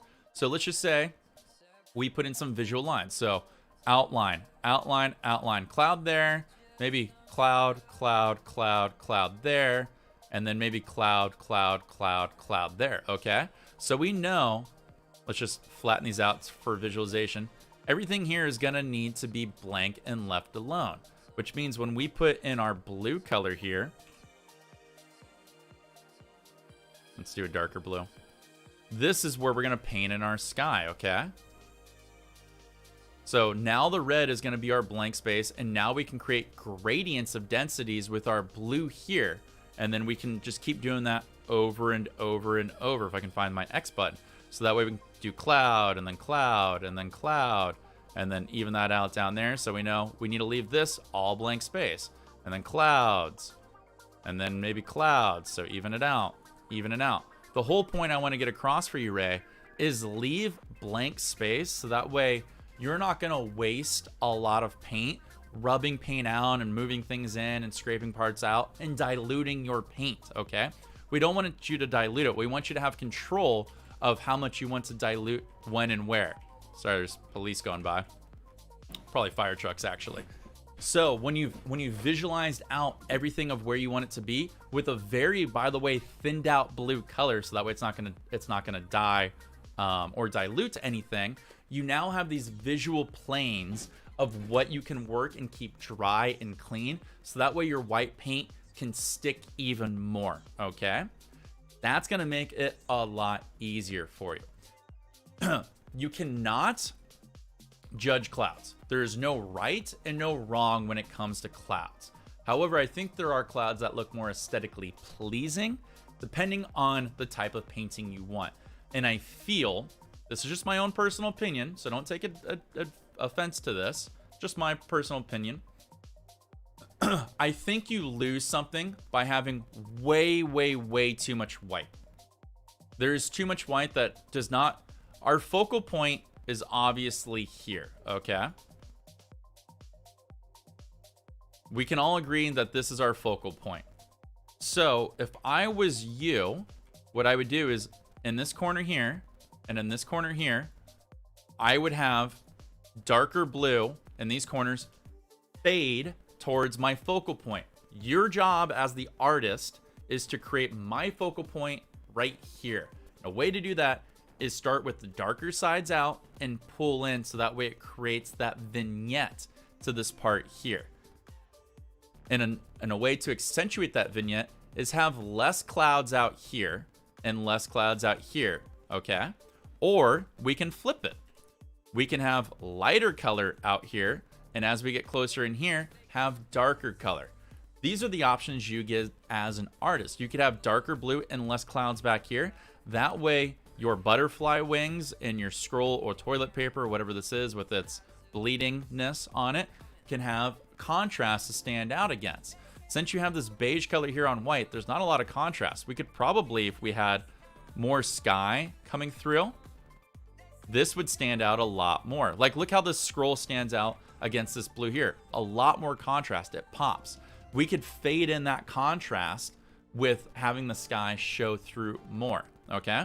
And I personally think I like clouds when they have a little bit more of a flatter bottom to them that you can fade, because then when you put your cloud in, it's got this natural, oops, let's do X. Oh, you've got this natural contrast. So then you're going to keep just building these layers like that, that's going to have separation, and blue is going to show through, and it's going to help out a lot. And I would probably build these clouds. I would probably, in my personal opinion, build them surreal. This is a surreal painting to some degree. It's got a message to it. So why wouldn't you, or why couldn't you, not why wouldn't you, because it's your painting, your world, you do what you want. You could build your clouds in motions around this center point here. You know? It could fade just like that, you know? And just keep building a circular point that all fades into this direction here. Like, that would look really cool. Create like almost like a whirlpool effect of clouds leading into this point here.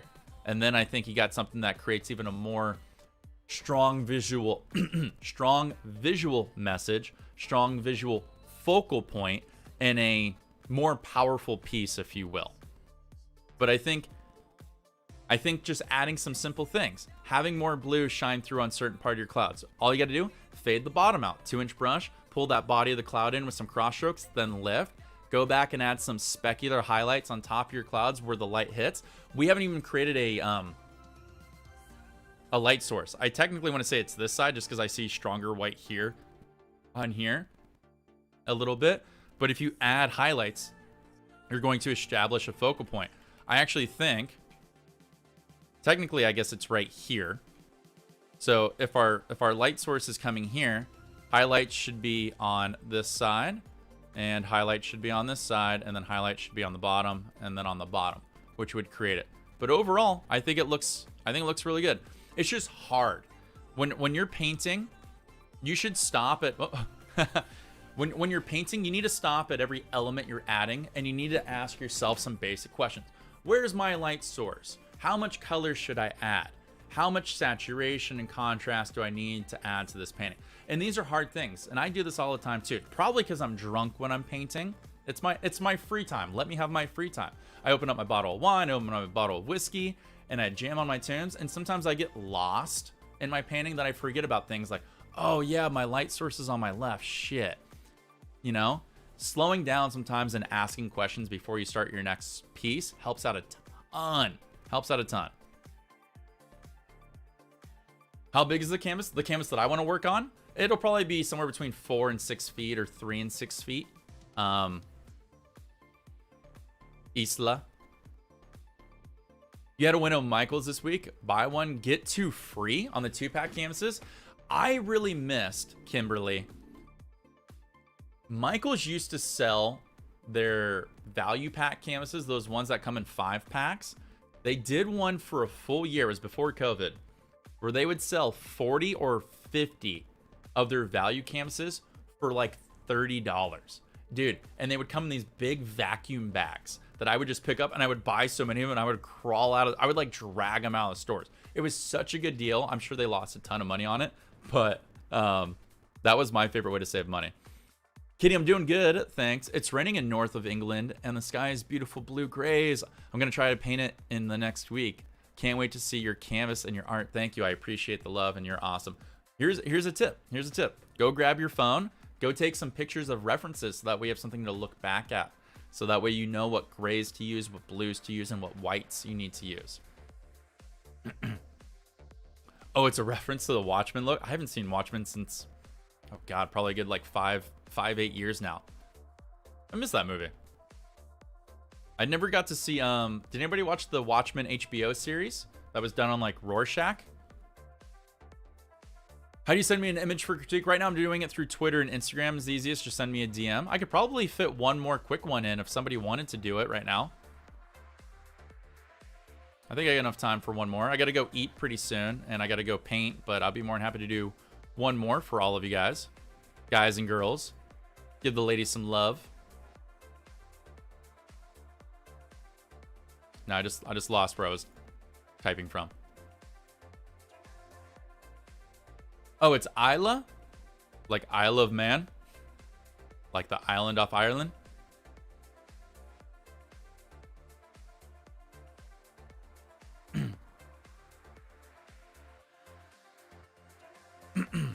If you want to, if someone's gonna send me one more for review, let me know if you send it to my Twitter, Instagram, so that way I know what to pull it up as.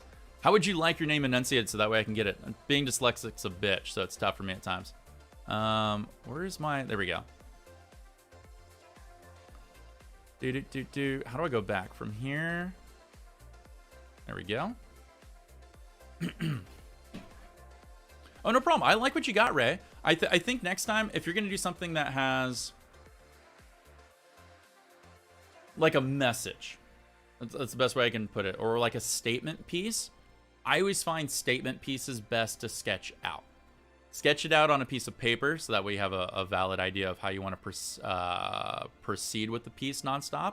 And then don't be afraid to do like grounding work on your canvas to be like, this is how I want to follow it and this is what I want to do. You know? You keep an eye on that oven, Hilo. You don't want to lose those pieces of bread. You sent me a message with 2 paintings on Instagram. No worries. Oh, let me pull up the IG and we'll grab you. I'm sorry. Sad talk. Hey, it's okay. I don't identify on anyone as anyone.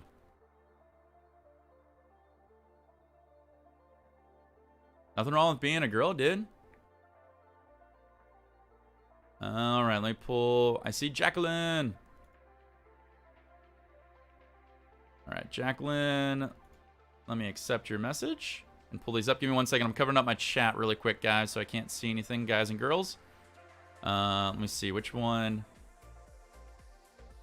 Jacqueline, which one would you like me to take a look at since this is going to be yours? Would you like me to do the Northern Lights one or just the normal winter mountain range? Please let me know in the chat if you don't mind, because I only got time to critique one. Oh, no, thank you, Ray. First of all, anyone that I'm reviewing today, thank you so much for allowing me to look at your art. It's tough as an artist, and I would know this better than anyone, to get critiques, get feedback. But even though I may break you down, it's because I want to build you up. I'm old. I don't have time to hold your hand and pussyfoot around. I'm going to give you real honest advice. If I think something sucks dick, I'm going to go, look, this tree sucks dick and it's ruining your painting. Good news is, now that we've established that, let's go with how we can fix it or how to improve it, okay? And that's what I want to try to do. Don't worry, it's Albanian. It sounds way different than it sounds. More like Isley? Does that sound right? If you want to spell it phonetically for me, I'll be more than happy. And I'm sorry, I don't mean to slaughter a name. Obviously, I'm not trying to do that. It's just, names are tough, especially because, like you said, you have different dialects and accents and emphasis on letters. And when you're an idiot like me that can barely even get a name like Jacqueline, which I was getting wrong right off the bat, what do you expect from me? Oh, check it for the question. I have a painting of David. I'm not seeing it, David. Was it a question from you?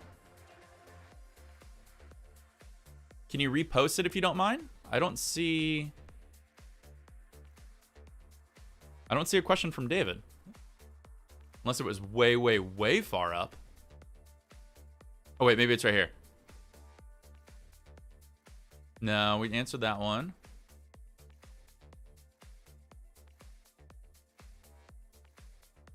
I just see the one with when using acrylics for very fine water.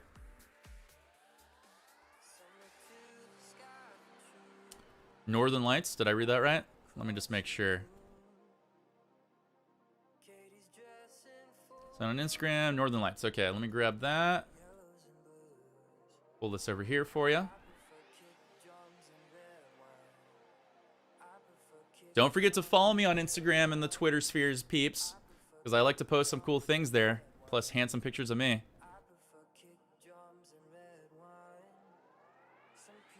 Oh, have a good one, Ray. Thanks for tuning in, man. I appreciate it. Hey, what's up? No earthly way. Would you ever consider using Arby's cheddar as a base coat? Oh my God, no. But maybe on my body and in my mouth. I fucking love Arby's. Oh my God, that would be the best base coat of all time. Oh, good God. Okay. Isley, I'm gonna remember that. Isley. I'm gonna hold on to it. A baked a lighted color? Nothing wrong with the lighted color. Wait, wait, David, I'm confused. What was the question? I didn't see it. I just scrolled up like almost all the way. Can you just repost it in chat if you don't mind?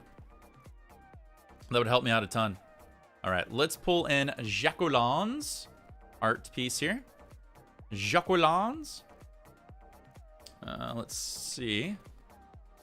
All right, minimize this. Get this over here. And boom, there we go. All right.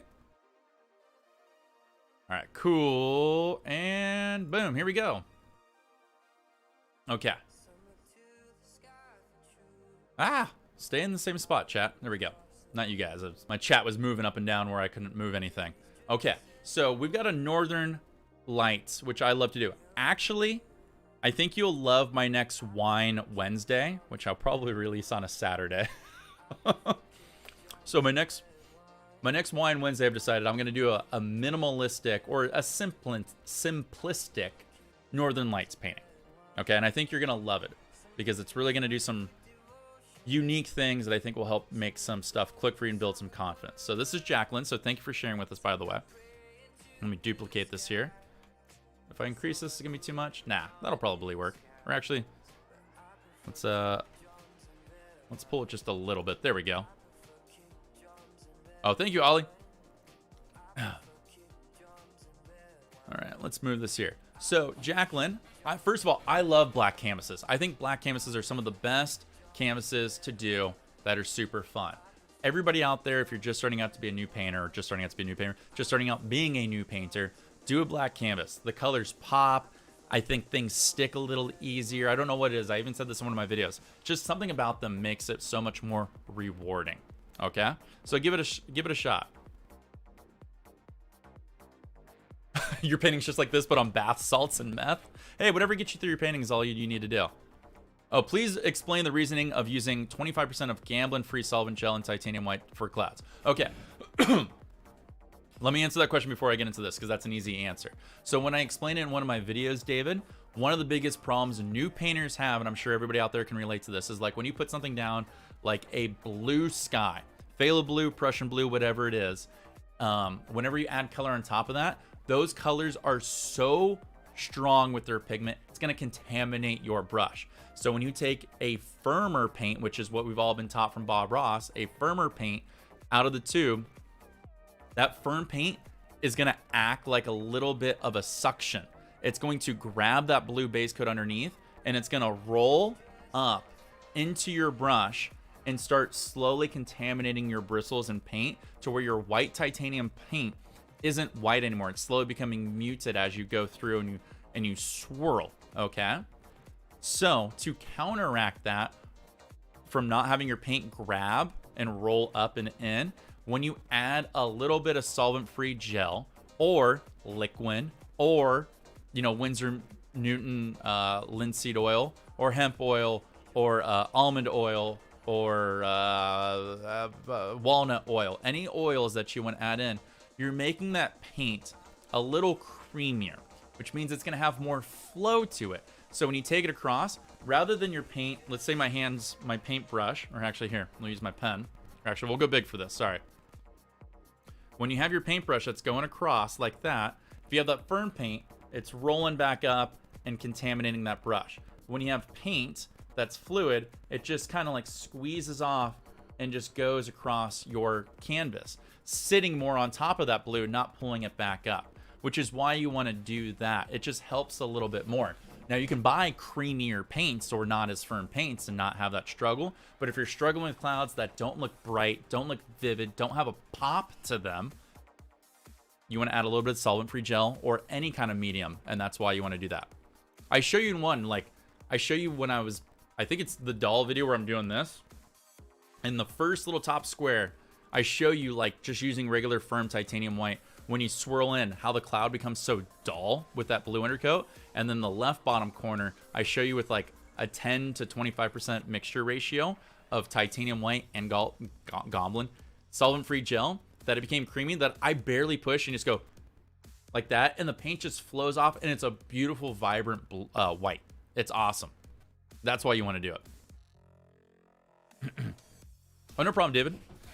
It's something I struggled with. I'm sure many of you struggle out there too. You're like, fuck, My clouds don't look like clouds. My clouds don't pop. My clouds look diluted. And that's because we're all forcing in that paint and it's just not flowing. So you force even harder, and before you know it, your cloud doesn't have these beautiful bumps or crowns or ridges to them. It's just like a big mushy like blob, and you're just like, fuck. And that's like one of the first things you do in your painting. So you've already set your tone like in a pissy way. You're like, oh, this didn't turn out the way I want. Well, this is gonna be a great time for me. And you're only like 3 minutes into your painting, and I don't want that. Using to learn tools helps out a ton. Okay, back to Jacqueline's painting. I'm already loving this. Okay, so it's a little hard to see because it's not the highest quality picture, but first of all, I love this. The first mistake, I'm going to tear you down, Jacqueline. It's only because I love you and I'm going to build you up. The first mistake you did, it may be hard for me to see, but you need to add an actual background color. You have, from my perspective, I can't see, it's just straight black. And you're losing the ability to add an easy depth technique. Now, wherever you want to create your main light source, now you kind of are stating, where's my B? You're kind of stating that your light source is coming from here. So we need to add right here a little bit of color. So what I want you to do, hold on, I'm accidentally going to hit the Lord B in my own chat. There we go. What we need to do is before you put in your northern lights, put in a ground color. Use something like a phthalo blue, a mixture of phthalo blue and a little bit of alizarin crimson for purple, or oh god, what's it called? Phthalo green is beautiful too in the sky. It looks a little more supernatural, but I think it looks beautiful. Let's just say phthalo blue. Phthalo blue, okay? I want you to take phthalo blue and right around here, start working in crisscross strokes and start working your way out. Only a little bit is needed. Do it with a 1-inch brush and just keep working your way out in a pattern just like this, okay? And then when you get all the way out, take a 2-inch brush, and then I want you to start going on top of that and really pushing that phthalo blue color all the way back. Then I want you to take your 1-inch brush again. It's okay if it's dirty. Take a little bit of white, and we're gonna repeat the same thing that we just did with the 1-inch brush and start working out in that same exact motion.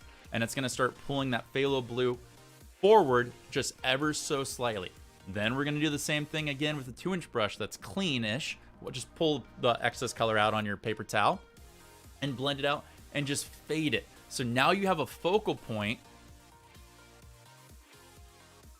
Now we have a focal point right here, okay?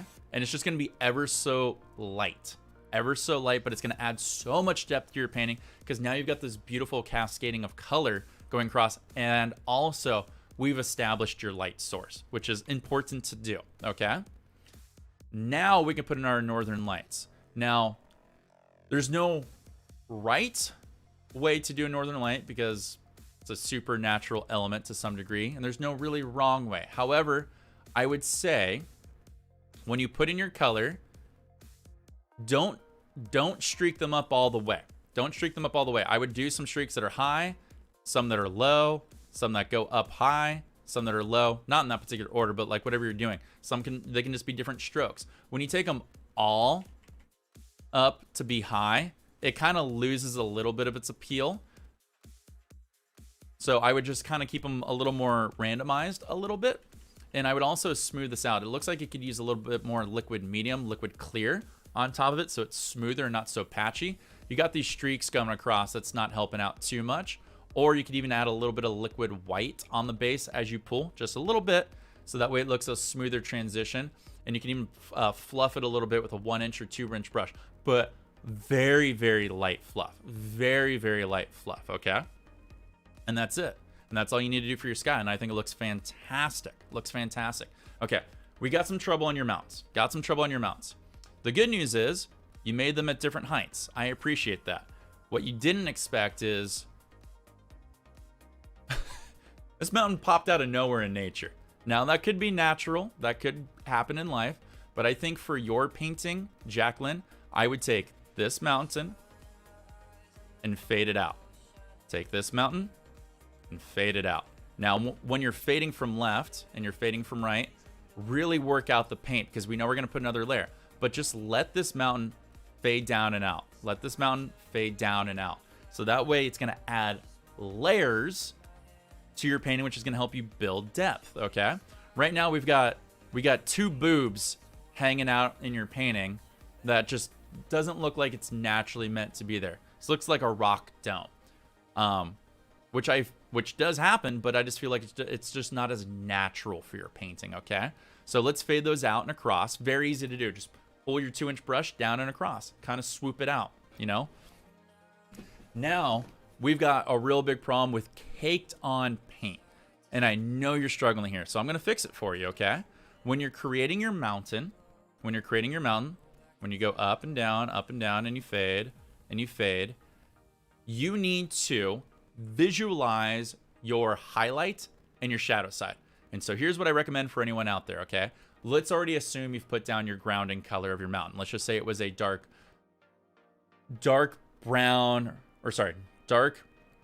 blue and black color, okay? Dark blue and black. You put that on. Now, let's create a scratch line. Take your palette knife, take the point. Oh, Kimberly! Thank you for the 25. You can watch this in the VOD, or you can watch this part in the VOD. Don't worry, come back to it because this will be good. You got a 10 to wedding. Hey, do you need a date? If it's an open bar, I'm your man. If it's an open bar, I'm your man. No open bar, I don't want to go. Thank you so much for the love. I appreciate it. For the hair fund. Aw, thank you. Hair is working today. I appreciate it so much. Thank you so much. I appreciate it so much. Look at the dancing dinosaur. That's for Kimberly. Thank you for the super chat. You're so awesome. I love you guys so much. Thank you so much. You guys are stellar. Okay, so take your point of your blade and literally scratch down a visualization line, okay? So let's say your highlight's gonna go down like that, and then maybe it goes up and then comes down, okay? So everything on this side, let's pick a different color here. Or let's keep it red. Everything on this side is your highlight side, okay? That you're gonna do. Everything on this side is now your shadow side. So your shadow's gonna come down like that. Shadow's gonna come down like all the way across like this. It's gonna fade obviously into the highlight. And then we can do the same thing on this mountain, okay? Highlight's gonna come down and swoop like that. So now we've got our highlight side. Let's just say our highlight side goes like this. Like that. And now we've got our shadow side. Look at that. See how much more easy that is to visualize going across? We can even have a little shadow in here, let's just say, okay? So now you've got so much easier way of working to where you're not gonna cake on your paint. So this way, it's just a very easy way to cheat. Like you can even see, like it looks like a mountain with what I just did in like MS Paint style. This will make it easier. You go, okay, now we can take all of my white, come up here, jag my highlight in, and come across and done. Same thing here, come across and done. Then I can take my shadow color, come in here and done, here and done, here and done, here and done.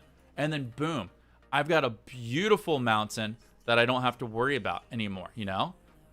It's like it's just gonna take care of itself. I probably forgot to duplicate this. So here, let me get rid of this.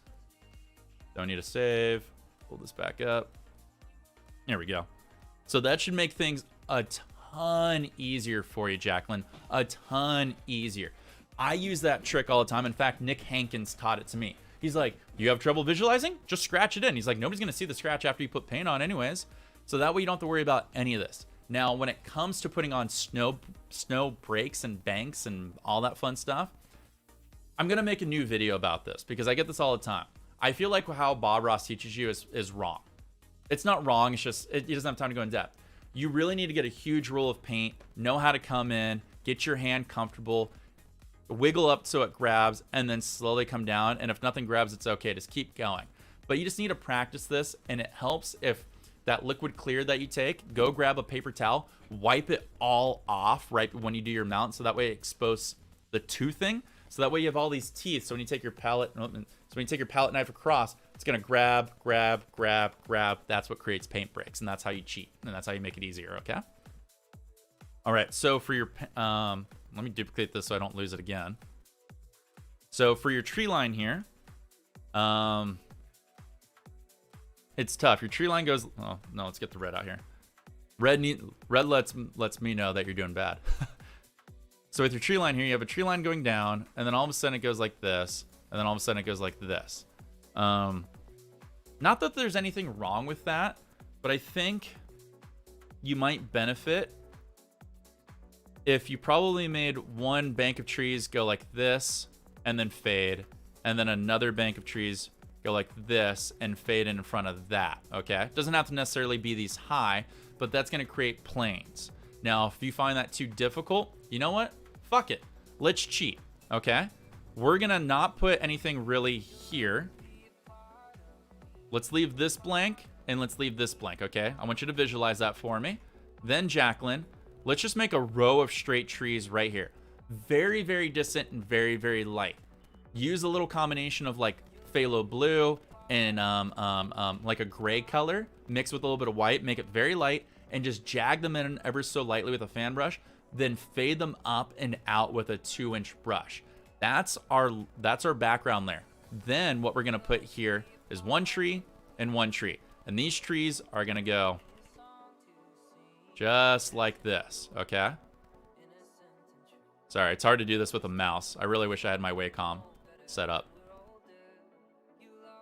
And these trees are now gonna block these ends, and then you can practice some highlights there, all right? You can use smaller bank trees if you want, or do multiple, you know, sitting at a side like that. So that way we've now focal point the outside to in. And then you have too many distracting elements here. You have this back cove, and this back cove, and then this back cove. You got 4. So let's make this easier for you. Let's cheat again. Let's make this, since we're gonna have this be a straight line, you're gonna make this be one straight bank, okay? And then what we can do is bank this down. Or sorry, it wouldn't be straight like that. It would be like this. You'd bank it down with some straight lines because you want to make sure your water is going to be even and level. And let's bank this straight and down, okay? So the blue is your water. And then this red here can now be your land that's going to sit on top of that. So you can create these straight banks. And when you create these straight banks, then you can paint on top of them and add these little swooping banks down and in. And you're going to create these beautiful little like feathered banks that are going to lead down into your water. I'm sorry, my face is in the way here.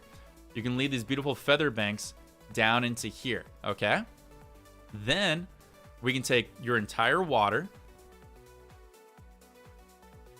Then you can take your entire water and just scratch, whoops. You can scratch in just water lines. Scratch in water lines and feather those in, and it's gonna look beautiful, and it's gonna sheen, and it's gonna reflect all the elements that of your sky. Because remember, now that we've added this blue color up here that's fading out and across, it's going to reflect down into the water, which is going to look more natural, okay? Now that we've done that, we can create one of my favorite parts that I think that you nail is your foreground. So your foreground, you can do exactly what you did. Bring it down into here and bring it down into here and just even it out. Just pull the snow like you did, which I think looks beautiful, and just add your bushes on top of that snow, the foreground snow. Add your highlights, and then put thick snow on top of it and create planes. The one thing that you do really well here is look at the colors. This is what I was trying to say about that Mars person. You see how much depth is added now that you've got dark blues and whites that contrast against each other. You even got some black spots. That acts natural gradients into your snow, and it makes it look like it has so much more depth. You did a fantastic job on that most people struggle with, okay? All in all, this is a great piece.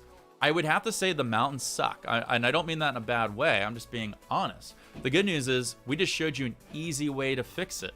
I think if you just made 2 natural changes, bringing this up and fading, bringing this up and fading, it already adds so much. And then making these, you can't have this background set of trees be the same color as these trees, okay? We need to create more depth, which is why I want you to change this color to be a very lighter color. I think it'll help out a ton. And then these trees over here can be dark. They're gonna pop, and then your land is gonna pull together. And then when you really flow this land to be here, it's gonna push everything back. It's gonna push everything back a ton. And then you nailed it. and then he nailed it. And those are simple changes. You just need to slow down, apply those simple changes. But you know what? If you told me this was like, if this was your painting that you did under 10 paintings, like you're like, this is painting number 6 or painting number 7, this is fucking awesome. So good. So good. I wish I could paint that well at the beginning. Like, you've seen some of my paintings. If you go and look at my video where it says like what to do with your first paintings or my first paintings, those are legit my first paintings. Legit my first paintings, and they're shit. But I love them. You're welcome, Jacqueline. You're welcome. Here's my tip for anybody that's watched or is watching the VOD, or for someone like Jacqueline who's watching right now, is go back and paint this exact same picture. Exact same picture, okay? I want you to do exactly what I said. Take this chunk, or make notes. Like, literally go grab like a Post-it and everything we just talked about. Go, okay, I need to put in a background sky color. Phthalo blue. Fade it in. Feather it in. I need to make sure that when I take my northern lights, I pull them up so they're a little more smooth. You also, I mean, not that there's a right way for northern lights, but maybe making them a little more symmetrical would help out a ton. So I really like this one over here, like that. So your next one needs to go like this, and then your third needs to go like that. See, they need a, you made them in different directions. Am I hitting the wrong button? I am. You made this one have a good curl. This one's almost straight up. And this one's like, hey, see you later. This line right here is the personification of all my second dates with girls. This one went really, really well. I impressed her. And then she's like, I don't like you, so I'm boning out. You need, when you have a little more symmetricalness to it, or in lineness where they're together, it'll add a lot. Okay? I think it'll help. And you can fade them in different directions. Go like, woo, woo.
I'm glad that you like it, Dan.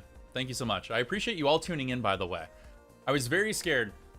I used to live stream all the time. Oh, Jacqueline. No, you didn't have to. I'm poor because of my baby, but I do appreciate the time to help me come better. That's my whole goal here. Other than trying to be the most sexually handsome and most obtainable sellout painter on YouTube, I can't wait till I get super fucking popular and get such an ego that I become such a sellout. But since I'm telling you that's my goal, we can all appreciate it. Thank you. That dinosaur is for you.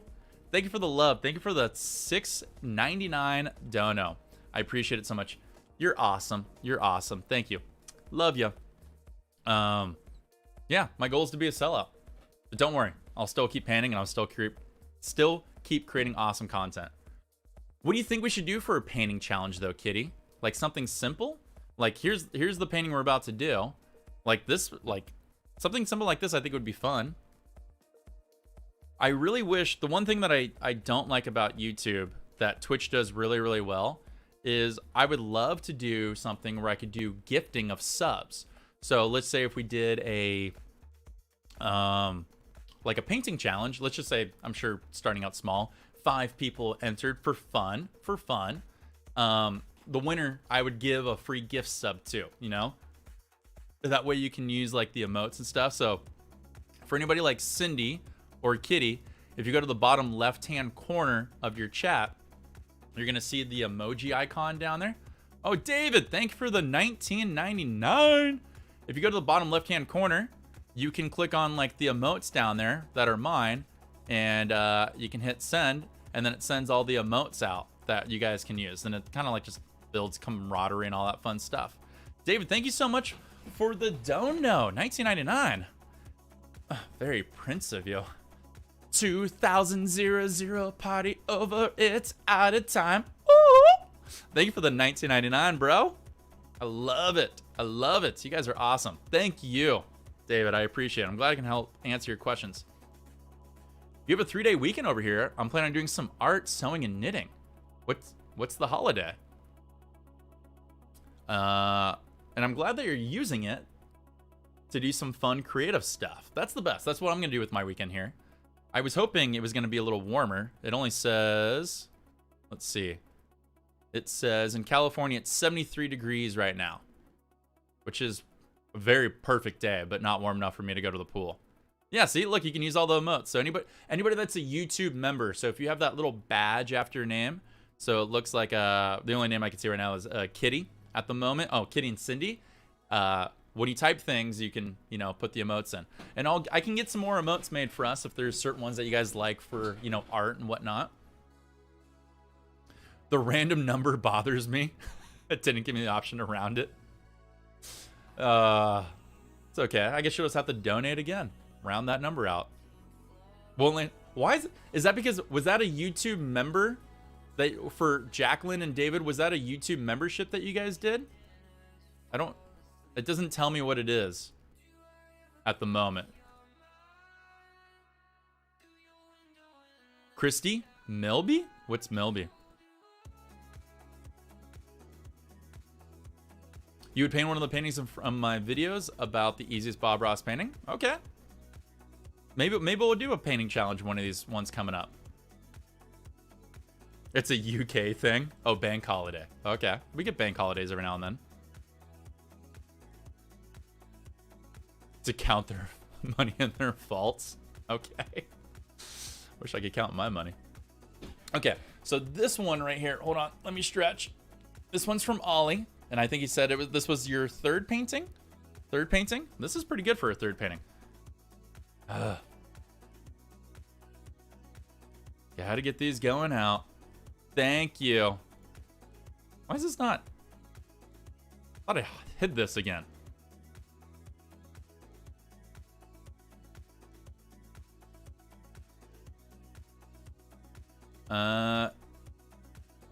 No, I pressed the dollar button where you type. Oh, so that was a super thanks then. Okay, that seems weird. I'll have to check on that. Thank you, though. I appreciate you for clarifying. Yes, third. Okay, cool. So here we go. Here we go. So this will be the last one. Will be strong, and this one's really easy because it's based on one of my artworks. If any of you out there are starting to paint and you need something simple, I kid you not, other than my Wine Wednesday painting, this is a very simple and fun painting to do. And you could do it in the way that Ollie did with the palette knife, but I'm gonna critique it from different viewpoints here so it helps everyone out.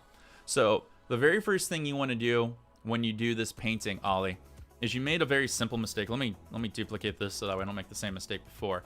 And let's take a nice little pretty purple right here.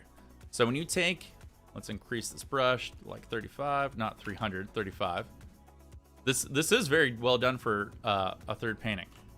Okay, so like I show on the video here, this is a very, very easy painting to do because you can't really mess up with too many things with liquid white. The reason I don't use a palette knife in this one is because I actually put I wouldn't say a hefty amount of liquid white, but I definitely put above a thin coat that everybody always says, you know? And the reason why you see me in the very beginning do a streak here and a streak here is because no shit, that's all you need. Literally, because there's so much liquid white. So when you start painting, like if we took the opacity down here, when you start painting and you pull that gradient down, it just naturally fades down into the center point here. And same thing. So we need to make sure that we do that and leave that band of white in the middle, okay? Duplicate this here. Make sure I pull this opacity back. So the problem we have here is there's no real, hold on, pull the red color back up. You don't have, the reason you leave that white band is so that way you have that white, let's get this to be thinner. It's because you want that white to come over this mountain ridge to some degree because it's going to add contrast to make that mountain stand out. Okay, Ollie? So make sure, if you paint this again, make this the strong purple and then just literally pull it down, but then you want to like stop right around here.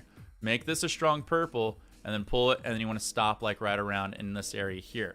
So that way it creates beautiful focal points of that gradient that's coming across and down, okay?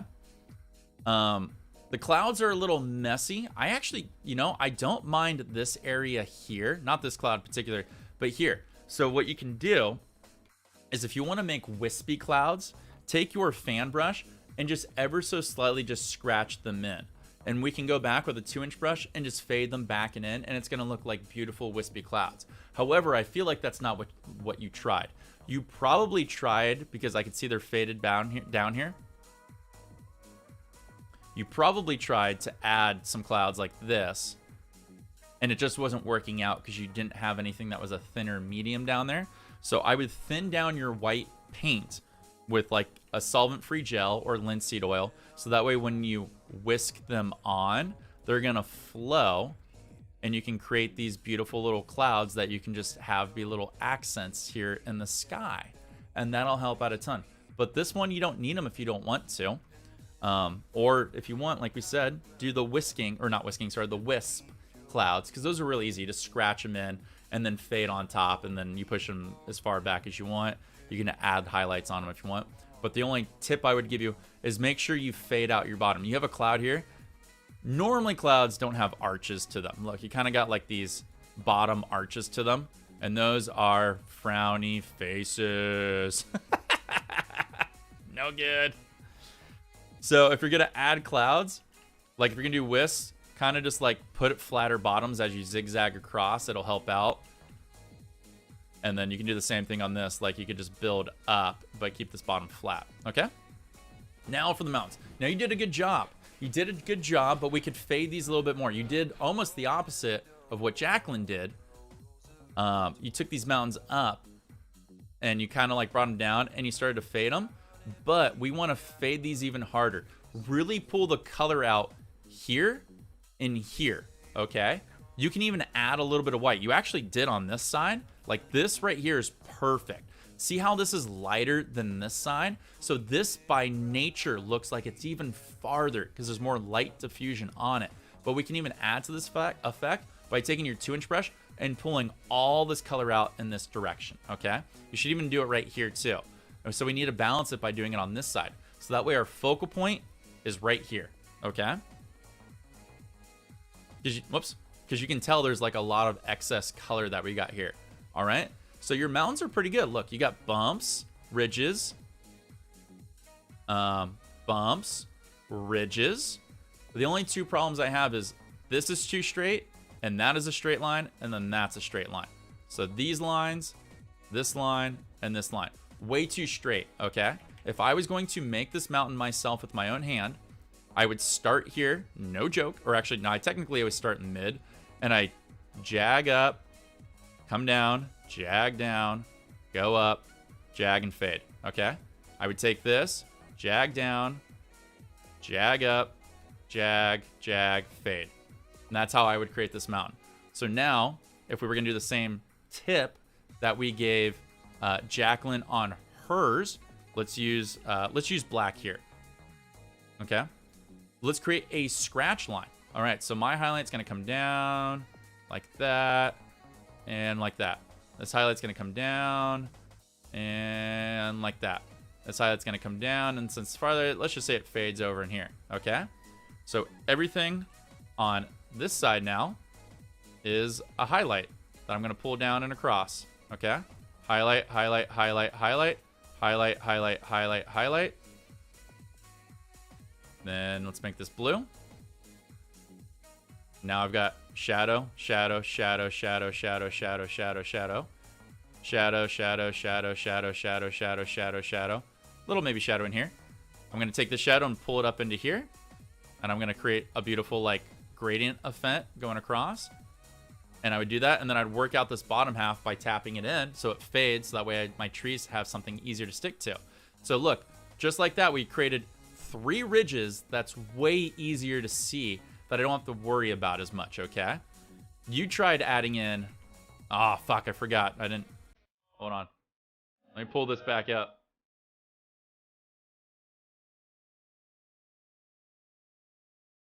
I forgot to duplicate that layer. You've got 1 ridge, 2 ridge, 3 ridge, 4 ridge, technically 5 ridge and 6 ridge. You got a little too many to start with. I would make it a little easier on yourself, okay? So that way when you can paint break, you only have to really worry about so many things. You are not using enough. You are not using enough. Ah! Wrong button, sorry. You're not using enough paint. If I can find my B button. You're not using enough paint for your mountains for paint breaks, okay? So you just got to practice paint breaks. That's the only way to nail it. Clouds are so hard. I plan on doing, so one of my series I want to do a series of like how to do clouds, a series of how to do trees, and then whatever, mountains maybe. I've got so many ideas, it's just hard to figure them all out and have time to do them with making them look good, because I want to start showing many different angles so you guys get it. Yeah, and I can tell you struggle with it, and that's fine. That's fine, Ollie. I'm just being honest. So mountains are the devil. Mountains are the devil, which is why in this painting here, I don't use a palette knife. I use that paintbrush, and I go back between my mountain dark color, which is like the blue-black color that I use, and white. So that way I can just scratch in highlights, and then I can go in and I can scratch in shadow, and I can go in and scratch in highlights, and scratch in shadow, and scratch in highlights, and then, you know, over here, I'm going to take that shadow up, and then maybe I take that highlight down and over, and then, you know, I just keep going back and forth and adding different things. And that's why I do it on that simplistic painting, because it's more forgiving. When you put a fuck ton of highlight color on here, it's hard to go back and put shadow color on there, because you're just adding, you know, another layer, and then another layer, and then another layer, and then another layer, and another layer, and another layer, and another layer, and another layer, and another layer, and another layer, and another layer, and all that. And then you have like this thick waste of paint. You're not happy with it. Okay, so you also want to make sure that your highlight colors are kind of going the same direction. So you actually did a decent job here, but you did a bad job here. Your highlight color is going down in that direction, and same thing here. Our light source you're establishing is right here, so there wouldn't be so much highlight over here. Okay. Whew. Moving on to the next one, okay? So, let's zoom this out. Your line is not straight. We want to make a straight line. I don't know if you guys can see this pull up here, but you want to make, or actually I can do a better job of that. That was a crappy job. You want to take this and make a straight line of trees. Now, you don't have to, but since we're doing a simplistic painting, it'd probably help, okay? Now, the other thing that you made an issue with is it's okay to have different bright and faded, or no, let's not use the word bright. It's okay to have a more saturated, not saturated for your tree line, which is what you do like here and here and here and here and here and here and here and here. However, you have too many blobs up here, okay? So you have like blobs at the top of your trees, blobs, blobs, blobs, blobs. These are actually extremely easily fixable, okay? So when you go in, if you rewatch the full tutorial video, I'm wearing that big hunky jacket, and I look off to the side and I go, okay, the way that you do these trees to make it easy for yourself so you don't struggle is I want you to go in and down, in and down. And the reason you go in and down is because when you take your fan brush, it's coming in and then it's gonna go like that. It's gonna get all squishy, which is gonna create that awesome base. And then as you pull down, the bristles go up. So let me show you that on a bigger screen, okay? So you're pushing in, okay? Pushing in. Let me, there we go. You're pushing in, and as soon as the bristles hit, they start flopping out like that, which gives you that fat base. And then as you pull down, all the bristles are going up to make that sharp point. So you go boop and pull. And that's what you want to do, okay? And it is at times, because I probably didn't describe this, it should be right below the video player. I think there's a button that says super thanks, but I'm not 100% sure. I can't see my own chat at the moment, or my own channel at the moment. So when you do that, it's going to create those blobs, which you can feather down if you want. Or what's actually easier, just when you're all done with a 1-inch or 2-inch brush, take your brush and just start fading straight up, straight up, straight up. And just do it ever so softly. And you're gonna start pushing those trees back and back and back. And you just take your cup, wine, and whiskey, and just keep going at it. Just be like, yeah, whatever. Okay, that's good. Next section, next section, next section. When you get too many big blobs on your paintbrush, which can happen, just remember to wipe it off and go back and go through it. But make that tree line level, or if you're gonna add roundingness to it, you got to make multiple layers of trees so it makes it a little more even and across. I don't even know what I look like on my own channel. Maybe I'll look at it. We'll figure this out together. All right, if I go to YouTube, I'm probably gonna hear some feedback. I'll mute my own channel. Let's take a look. Won't even load for me. Oh, maybe I can't donate to my own channel. Oh, no, it's, under the chat, it looks like there's a little $sign. So where you would type in your message, it looks like there's a square, a rectangle technically, with a little $sign in it. And that's where you can do it. And I think that's what Sarah was trying to say. You don't have to, but I do appreciate it. I mean, I do love money. All right, let's get back. So right where you're typing your messages, there's a $sign, I believe, if I'm correct. I could be wrong.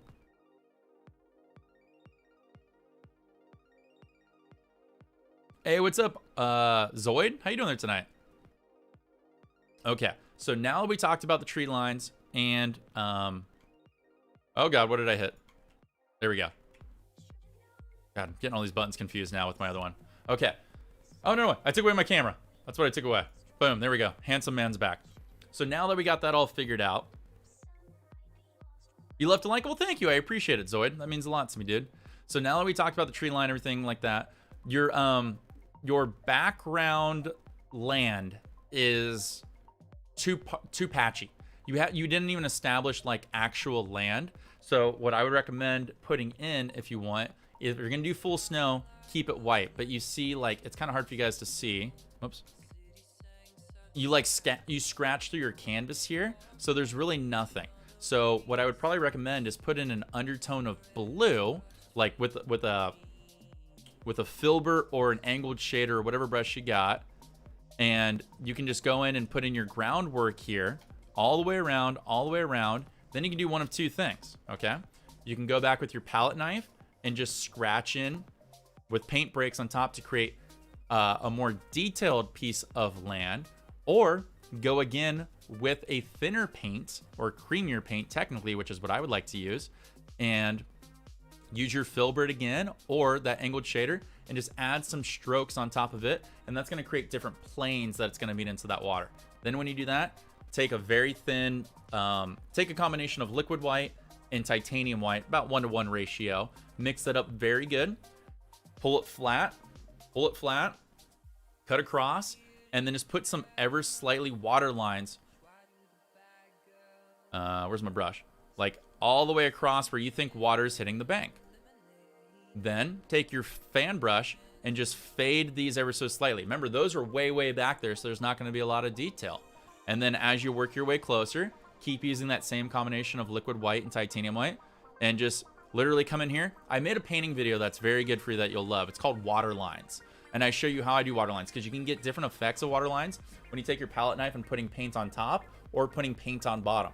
One creates ridges, one creates flow, okay? So come in here and just start scratching, just like that. Wherever you think water would have motion or wind would catch some white caps, and there's no wrong way to do this. You can just do a single stroke, you do a couple strokes, and just, you know, do whatever you think you need to. Then when you come back, I'm gonna show you with a different color here. Let's take this blue. On the back side of that palette knife scratch, take your fan or your filbert and just start feathering it into the water. Feathering into the water. And what this is going to do, it's going to make a beautiful and easy effect where, just add some of these for stupid fun, where it looks like that water came out and wind grabbed it and created a little pearl or crush or just movement of that water. And it's the easiest, cheapest, stupidest effect to do. Plus, it's going to cover up those water scratch marks that you may have introduced into the canvas. And then before you know it, you're like, holy shit, I got what looked like white caps or water or waves or some fog that hit on certain spots or wind. It's the easiest effect to do. And then when you've done all that, let's see, do I have enough? I'm going to have one extra mark. Oh, no, there we go. Then when you have all that, if you darkened up this bottom portion right here with more purple, and this part with more white, this part right here with more white, it's going to create that gradient. It's going to create natural depth in your painting, and boom, you nailed it, dude. Boom, you nailed it. I would say paint this one again. If you have a really cheap canvas, try it again. I think you'd be impressed with how many some simple changes, just putting the purple up here at the top, pulling that gradient up and down, leaving that white band, fixing the clouds a little bit, just be a little smoother and slower with them, or leave them out completely, and just working on the angles of your mountains and then feathering it down and out, putting those highlight lines in here, so that way you can put your highlight, shadow that fades off, shadow that fades off, shadow that fades up and in, and then put your tree line nice and even, then put, you know, your land that comes across, and then your water lines and water lines. Dude, you got an awesome painting. I would say paint this one again this weekend. I think you'll be surprised. I think you'd be surprised. And hopefully this isn't your easel here. If this is your easel, you're gonna have a tough time. You need something that can hold your canvas a little bit more firmly, so that way you can actually put a little effort into your canvas, and that way you can really, you know, go away with it. Oh, I'm sorry, I missed your comment, Jacqueline. You can only get better. I like receiving actually constructive criticism. My husband is too biased, and I don't know anyone in real. You always have me. I will be 100% honest with you. Like, I always try my best to be like, look, I appreciate what you're doing. You failed, but you know what? This is how we can get you there in steps. And I have people doing that all the time. Like, when I'm painting flowers, my flowers look like crap. And I have people that are really good painters that go, look, you're trying too hard. You need to look about this or perspective and all the things. It's good when you get, it's nice to have that biased ego boost, because I want you to do this for the long haul. I want you to paint for the rest of your life. I want you to have a creative outlet for the rest of your life. Painting is such a good de-stressor. Being creative is a good de-stressor. We all have bullshit in our life, you know? We all have that big bullshit, and I don't want you to have it, and this is a great way to de-stress it, but I want you to keep getting better and better and better and better. And the only way to do that is to give you honest criticism that I think is going to be constructive to make you hungry and thirsty to try again. So for somebody like Jacqueline, whose painting we took a look at with the Northern Lights, yeah, I want her to paint that again. I want her to do that this weekend or this upcoming week. And you go, okay, the Handsome Wild told me I need to add a little bit of a background. I need to fix my mountains so they come out and fade across. Not so heavy-handed. I'm going to put a scratch line in there so I can visualize my highlights and just go and not cake it on. And then like probably within the first 20 minutes and first glass of wine, you know, Jacqueline's going to be like, oh shit, this is looking way better. Now you may fail after that part, but you're like, dude, mountains just got a lot easier. My sky looks a lot better. Or you might be like, oh dude, painting these trees is so much easier now that he said this. And that's all it takes. Just if we can fix one thing at a time, it just becomes such a more obtainable thing to do, you know? It only gives me stickers, chat. See, I can't click on any of that stuff because I'm the actual broadcaster. I can't support myself for some reason. But you should be able to click on the $sign and it gives you super stickers, the thing that'll pop up on the channel, I believe. And then super chat is just like a message, I believe. So stickers and chat is how you'd send it, but I think you have to set up your PayPal or credit card. I'm not sure. I don't get to see what you guys see on your side. You're welcome. You're welcome, Ollie. Okay, good. It's a drying rack. I was glad. I would love to see you paint this one again. Oh, Cindy figured it out. Thank you for the $20 dono. You guys are awesome. Look at that. Crushing it for my first stream. You guys are the best ever. I love you guys. Thank you so much for that. I appreciate it so much, Cindy. I was just saying something to Ollie. Oh, yeah. Paint this one again. Paint this one again. Like, if you have a Michaels near you or you have a place to buy some cheap canvases, this is a great test painting. Great test painting. The one I'm going to be doing for my simplistic sky is the easiest thing you could ever do, but that's not done yet. Thank you so much, Sydney. I don't know why the alert is so delayed there. I'll have to figure that out with Streamlabs and see why it's doing that. Maybe I put it on delay, or maybe it's pulling information. I forgot what I was just gonna say. Oh, your ability to paint heavily depends on my husband getting a day off, or my son decides to nap on my chest. Yeah, here's the way I look at it. You trick your husband. I'm sure he's a great guy. I know he's a great guy because he married you. So we can obviously determine that he's smart as shit. But sometimes mama needs a little break. Mama needs a little bit of wine. And you go, hey, look, hubby, I need a little time to de-stress. But all this time I'm taking to de-stress with my wine and my paint and this handsome wild on YouTube is I'm creating a skill, and I'm creating a talent that I can pass on to our baby girl or baby boy, to where it's going to help them think out of the box because they're going to become more creative. Thus, they're going to build a little more confidence in who they are. So if you think about it, babe, I'm actually working while I'm drinking and painting. I'm actually building our family to be bigger and better. And he can't argue that. Trust me, he can't. Cindy, thank you so much for the love. I appreciate you so much. That was huge. I appreciate you all, guys. All going strong today. You recommend we paint the final Grace and Barras? It's easy. And on a 30-30 canvas or 30-40 canvas, ready for it? I'd be down to do that. You know, it's funny. When I went back and I looked at my painting video for the top 10, I found one that I actually think is the easiest, other than Blue Moon, that I actually put down on my list on my Google Doc and somehow moved it. And it should probably be number 2 or 3 on the list. And I was like, fuck. And I'm like, I can't do a redaction or retraction, whatever it is. I was like, maybe I should just like make one that is like the absolute utmost ultimate easiest painting. Because that one could be. I'm going to go back and rewatch that episode to make sure. Because I literally think it's just like, it's like a faded pink sky, really far distant trees that fade into nothing. And I mean into nothing. And I think the foreground is like a lake and that's it. Like, Bob must have been sick that day because it's like he didn't even try it. I was like, oh, this one's actually pretty easy.